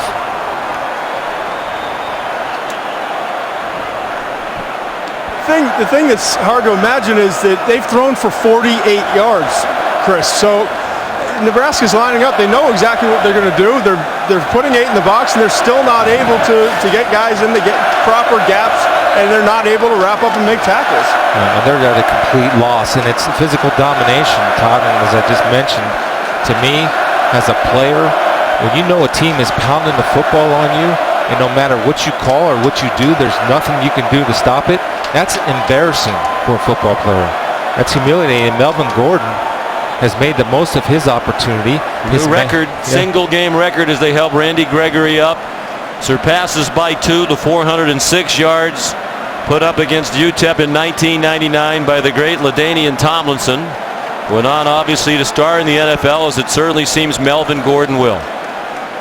No one at this level of college football has run for as many yards as Melvin Gordon has today here at Camp Randall Stadium. One of the coldest days in stadium history. 408 yards, and he did it in only 3 quarters. Take him out. Sit him down. I don't think these fans want that. And he vaults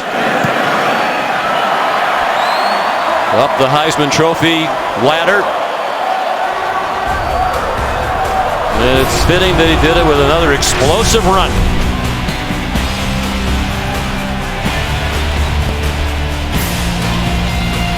"26 yards into the end zone and into the record books for Melvin Gordon."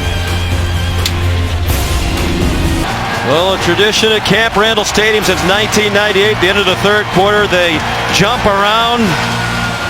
The song of that name by House of Pain, and Melvin Gordon and his teammates jumping around as they never have before. For this stadium shaking, Chris. What a performance by Gordon. He did it in 3 quarters. The single game record, 408 yards rushing, held by one of the great running backs, LaDainian Tomlinson. And the amazing thing there is the yards per carry at 16.3, which is an incredible number. Although he could go down if he finishes year strong like he has, as the all-time NCAA leader in yards per carry, which says something about a running back. In his last 2 games against Nebraska, he has run for 624 yards. No chance to return the kickoff from Andrew Endicott. Here's Robert.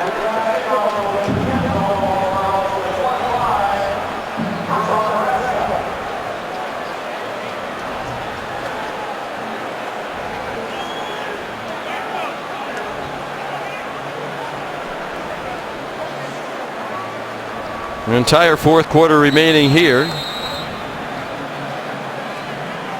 And if you're Nebraska, Chris, this is remarkably deflating. And yet in some ways it seems to me, and I'm sure to Nebraska fans out there, it's more of the same. You know, they've been winning those 9-10 games every year under Bo Pelini. But in the big games that they really need to take that step forward to win a championship, they haven't been able to respond as Abdullah carries and was tackled by Vince Beagle. Well, eventually they're going to have a statement game, and they have to make a statement that's not a bad statement, that's a good statement. And until they can become balanced and be able to throw the football, I'm afraid when you play good, talented teams, you're going to get more of the same until you develop balance on offense, which they have none. Abdullah again. Derek Landish wrapped him up. 3rd down and 5. They have the skill players out in space if you can get them the ball. The problem is right now the delivery system is not there. The consistency at quarterback that Nebraska needs has not been developed through Tommy Armstrong Jr. It's just not there yet.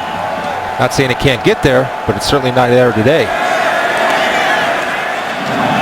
Delivers short to Bell, and you didn't get the 1st down. It doesn't do it much good. The ball's out. And it went across the sideline before Wisconsin recovered. They're going to move the ball back to the forward progress spot, but it's short of the 1st down at the 32-yard line.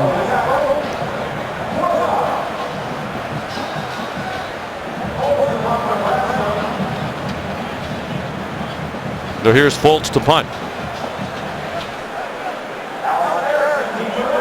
And that's not in any way, Chris, to diminish winning 9 games a year or more. The only other head coach in the country other than Bo Pelini who's done that each of the last 6 seasons is Nick Saban. It's not easily done. And it's better than mediocrity, but it's still not really championship level football. You need a quarterback. What this program is all about.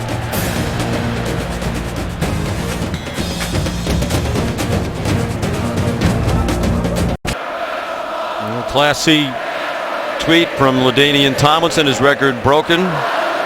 Congrats on breaking the NCAA single game rushing record, which Tomlinson held for 15 years. He ran for 406 yards for TCU in 1999. And Gordon with 408, and he's not out there. Start the 4th quarter. We'll see if he re-enters the game at all. Corey Clement carries for a couple. Here's Robert back in the studio.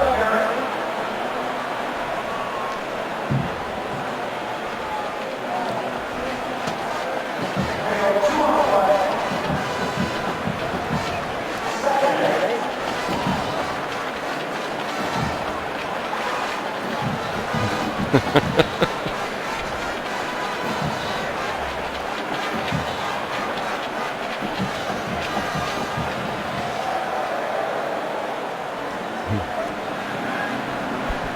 not the only one, Robert, who questions that. We spoke with Bo Pelini about the rankings and how his team dropped 3 spots. That he couldn't figure that out, but he also didn't understand how you could beat somebody head-to-head and have the similar record and be ranked behind them as Baylor is regarding TCU. Here's this week's college football playoff rankings brought to you by Vizio. Mississippi State trailing, but has rallied back from 19-0 down. Robert just told you about the big one for Florida State tonight.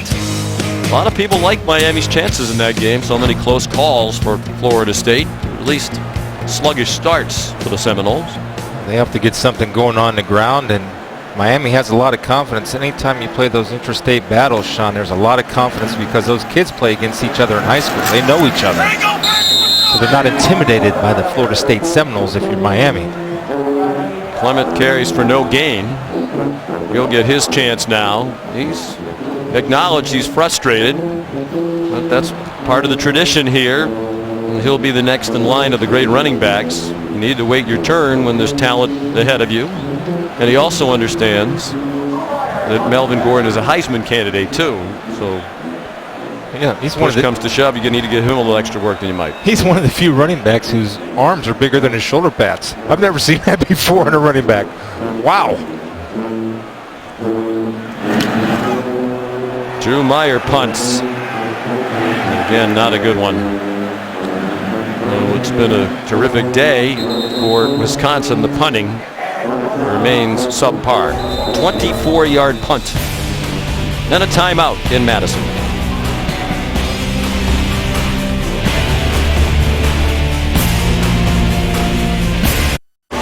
ESPN College Football, presented by Kay Jewelers. Brought to you by Pacific Life. For insurance, annuities, and investments, choose Pacific Life, the power to help you succeed. Nissan. Choose Nissan today for great offers on our most exciting lineup ever. Shop ChooseNissan.com. And Carhartt Rain Defender, for those who outwork them all. It is 23 degrees. The snow is picked up in its intensity, and yet very few leaving Camp Randall Stadium.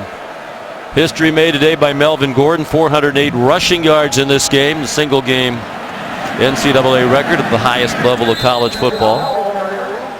Mornay Pearson-L dropped at the Wisconsin 45 after a gain of 2. Tonight, ESPN College Football primetime, Auburn and Georgia. Presented by Hampton Hotels, 7:15 on ESPN, also live on Watch ESPN. Georgia can clinch the SEC East Division with a win tonight and the Missouri loss to Texas A&M. Everybody's anxiously awaiting return of Todd Gurley. Oh, errant pitch by Armstrong, and Terrell Newby had to get on it back at the 50. It was errant from the beginning. Nobody knew where they were going. Just again, lack of execution, physical breakdowns, mental breakdowns, every kind of breakdown they've had.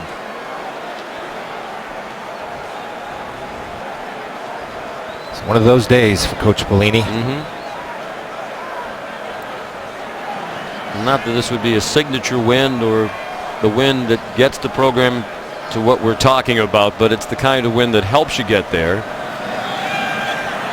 Armstrong hit as he throws. The ball is loose, and for now at least it is ruled a fumble. Austin Hudson put the hit on. Third string safety getting some playing time, and they say it's Wisconsin ball. Looked like Michael Caputo came up with it.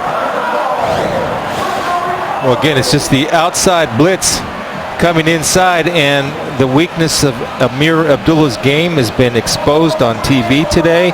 That's the 4th time that he's been beat in pass protection.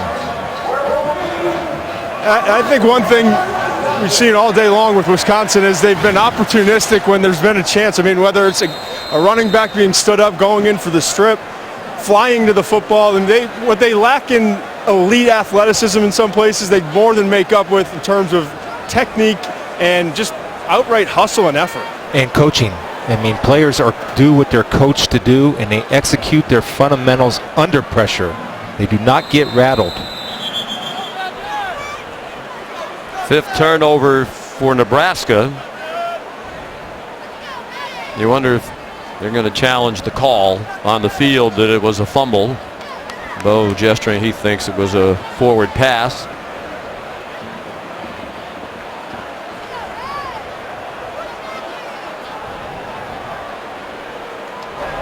Nebraska would like to challenge the ruling of the previous play. Think it was an incomplete pass. Timeout.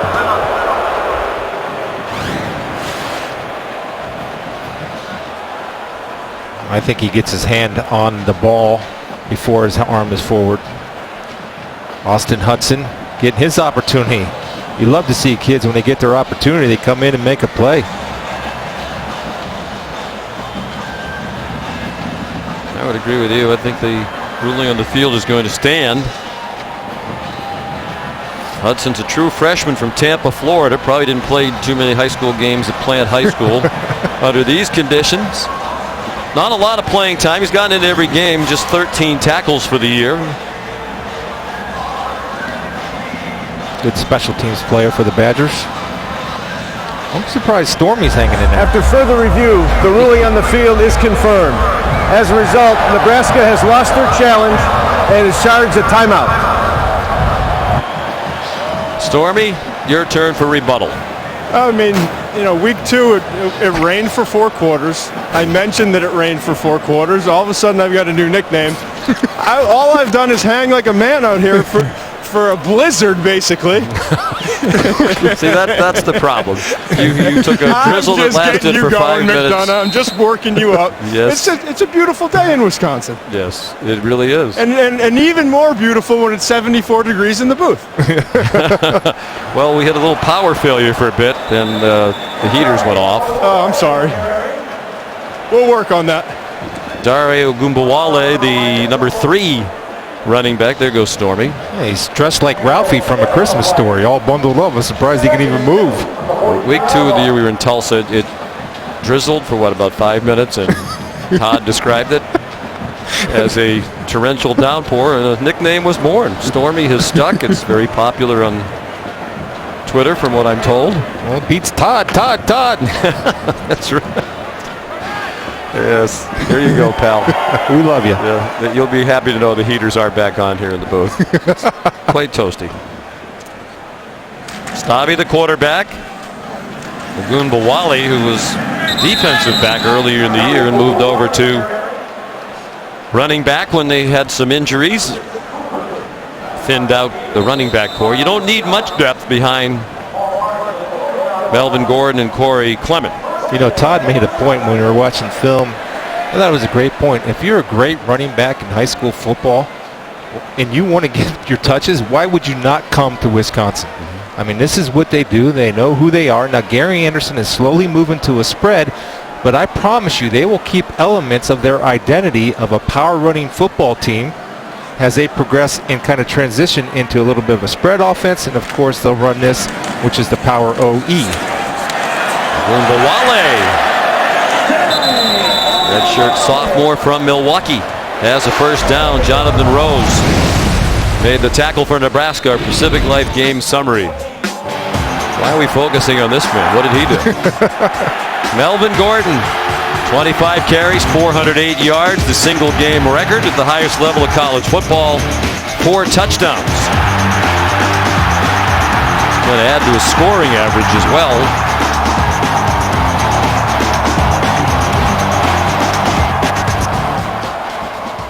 Came in averaging 14 points per game, which was second in the nation behind Western Michigan's Jarvion Franklin. And 18 points a game here at Camp Randall. Here's Heismanology. Joe Tessitore each week does a poll of those of us at ESPN who have a Heisman Trophy ballot. And in recent weeks, Marcus Mariota has really been pulling away.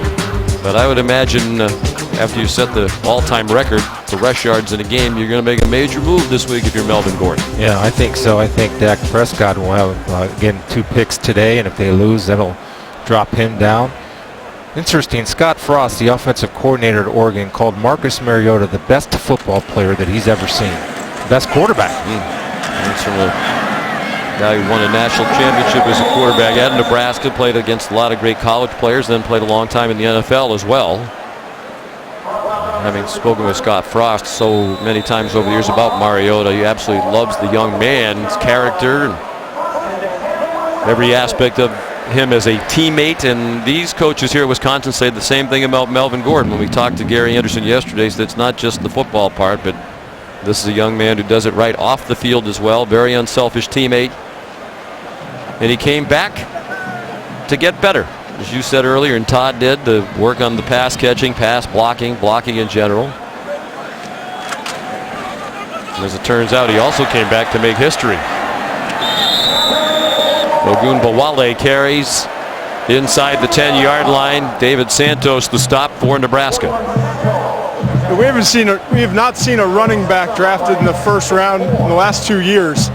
And it's going to be interesting with this year's class if some of the underclassmen come out. Todd Gurley obviously coming back this week for Georgia. We see two really good ones here with Abdullah and Gordon. I wonder, it's not the position you want to spend first-round money on in the NFL, but with explosiveness like Gordon has shown and with the more complete game that he's brought to the table this year, it wouldn't surprise me if both Gurley and Gordon wound up going in the first round. Yeah, but not below 25. There's no way you take a running back below 25. Ogunbowale got clotheslined and still scored.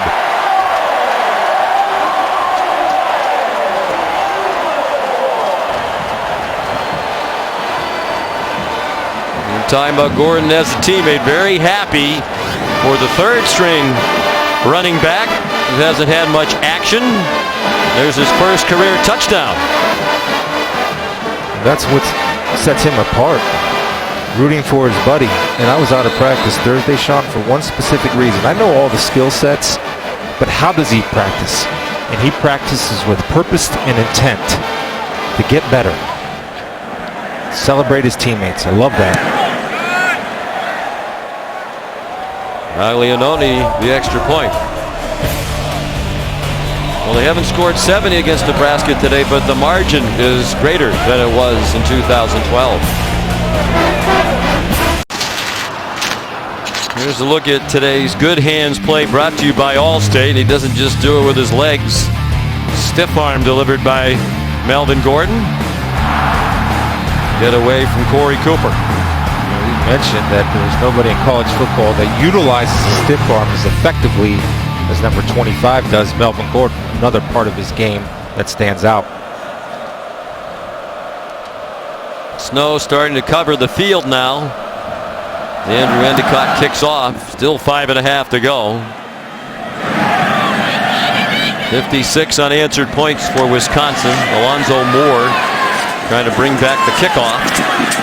He got just across the 20. Moore on the return.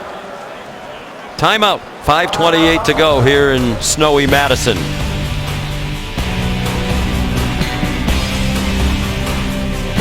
Find themselves in an epic face-off with Hydra that's on Marvel's Agents of S.H.I.E.L.D. Tuesday at 9, 8 Central on ABC.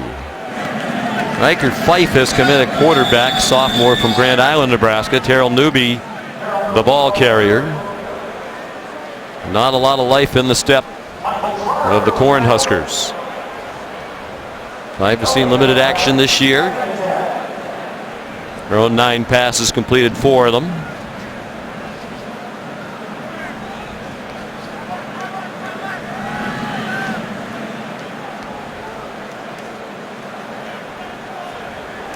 Not only has Melvin Gordon today set the single-game college football record for rushing yards with 408, but the Badgers as a team 568 yards rushing. Ogunbowale on the last drive carried 7 times, all 7 plays on the drive for 51 yards. So the 568 as a team today for Wisconsin is the second highest total in school history, and the only bigger game was actually earlier this year, back on September 20th here at Camp Randall against Bowling Green, when the Badgers ran for a school and Big Ten record 644 yards. They averaged 10.7 per carry as a team. The top 2 team rushing performances in a game by Wisconsin have both come this year.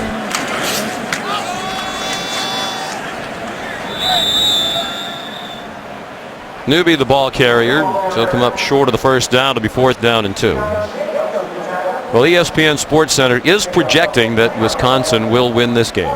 And therefore, at some risk, we update the standings.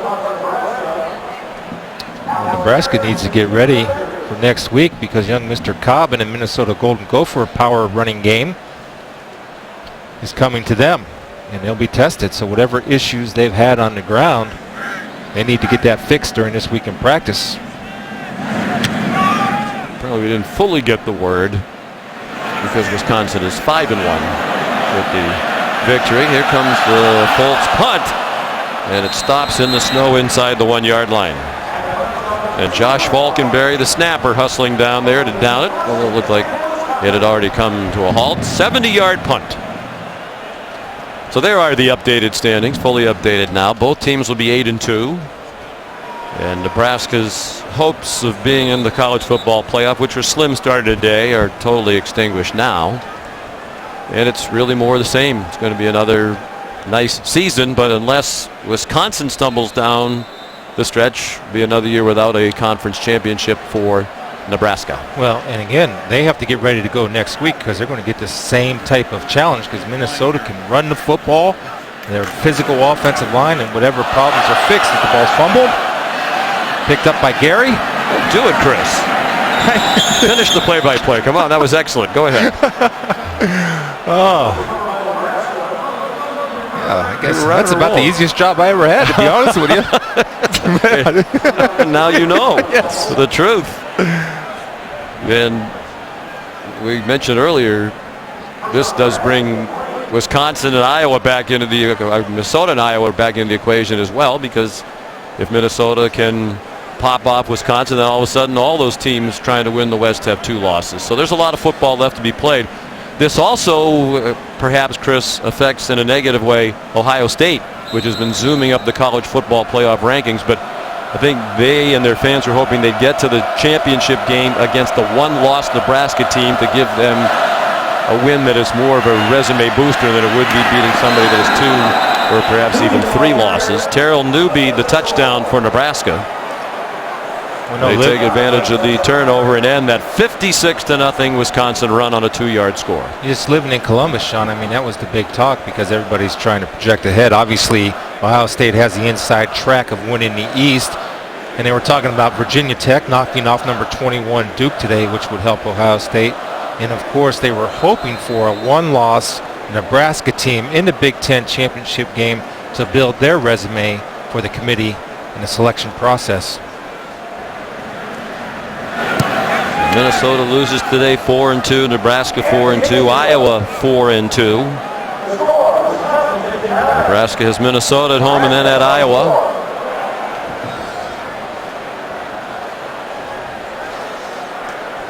Wisconsin is at Iowa and then has Minnesota here in the battle for Paul Bunyan's axe.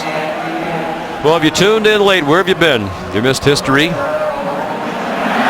Melvin Gordon didn't start out to be a great day. He had a couple of early fumbles. But that seemed, as you noted really at the time, Chris, to just inspire him to play with even that much more tenacity, focus. And the offensive line, as these replays show, opened up a lot of big holes for him to run through. Yeah, and I want to give credit to a guy that doesn't get a lot of credit, is T.J. Woods, the offensive line coach, because when you can get players and experienced players to play together like that offensive line does for the Badgers, to open up the holes for Melvin Gordon and use his outstanding ability, that's a credit to TJ. And as a coach, that's what you want to see. And believe me, Sean, today, the 408 yards, those offensive linemen are going to celebrate that as much as Melvin Gordon. And Melvin Gordon will celebrate it with them because that's a testament to them. It's a team game. Now, obviously, Melvin is the one that gets the credit, deservedly so, but he will pass that credit along to that offensive line, which they deserve.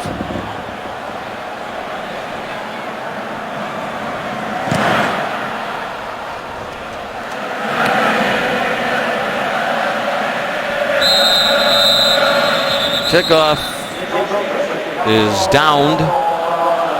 And we saw LaDainian Tomlinson's tweet, now Monty Ball.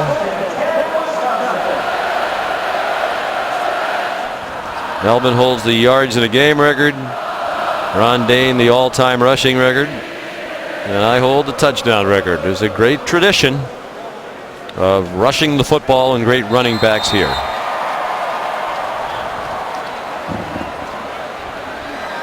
Like we said, if you're a running back and you're getting recruited by Wisconsin and you want to get your touches and get noticed and get opportunities, why would you not come here to play? And they win. They win ball games. Art Houston is in at quarterback now. Wally wrestled down. Well, with the expanded Big Ten this year, the additions of Maryland and Rutgers, they did a nice job with the scheduling because they've saved within the division games for the very end. Wisconsin all alone now in first place in the West, but Iowa with 2 losses in conference, Minnesota with 2 losses. And Nebraska also has games remaining against those 2 teams. You always wonder which Iowa team is going to show up. Sometimes Iowa's very good. Sometimes they're very average. They're 7-3 after their win today. But they do throw in the surprise every now and then, and not a pleasant one. We were there for their home loss to Iowa State, which is a real head scratcher, particularly as the season goes along. Well, Tuesday night, ESPN2, the selection committee will reveal the latest college football playoff rankings. Find out who's in. Top 25 ranking show is presented by Chick-fil-A. That's Tuesday, a little bit earlier than it has been the last few weeks. It's at 7 o'clock Tuesday night on ESPN2 and also on Watch ESPN. Let's get a scouting report on Madison and what's the best time to deliver, Santa. Minute and a half to go. Wale gets the first down. Well, it's hard to see the yard lines now. He's at the 36-yard line. Just on that selection show, I'm a big proponent. I cannot reconcile in my mind putting somebody above somebody that you lose to head-to-head. I just don't understand that. Well, unless there was great disparity in the records. Yeah, so yeah, thank you. But in the case of TCU and Baylor, yes, sir, each one lost teams starting today.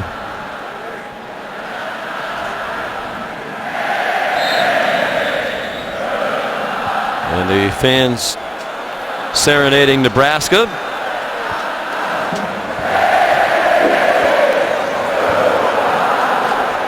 In Nebraska, you go back, you address the issues.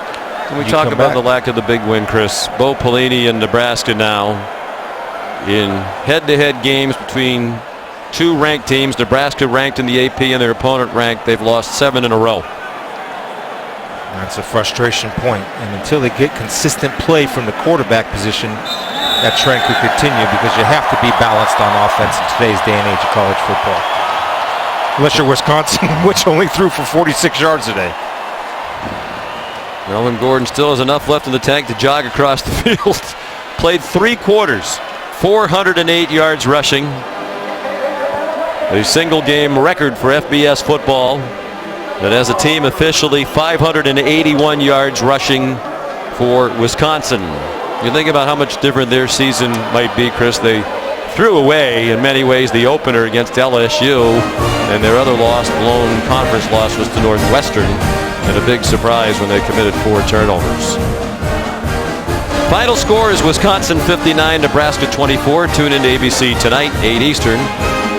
Saturday night football, Florida State taking on the Miami Hurricanes. Now for Stormy McShay, Chris Spielman, and our crew, Sean McDonough. So long from Madison.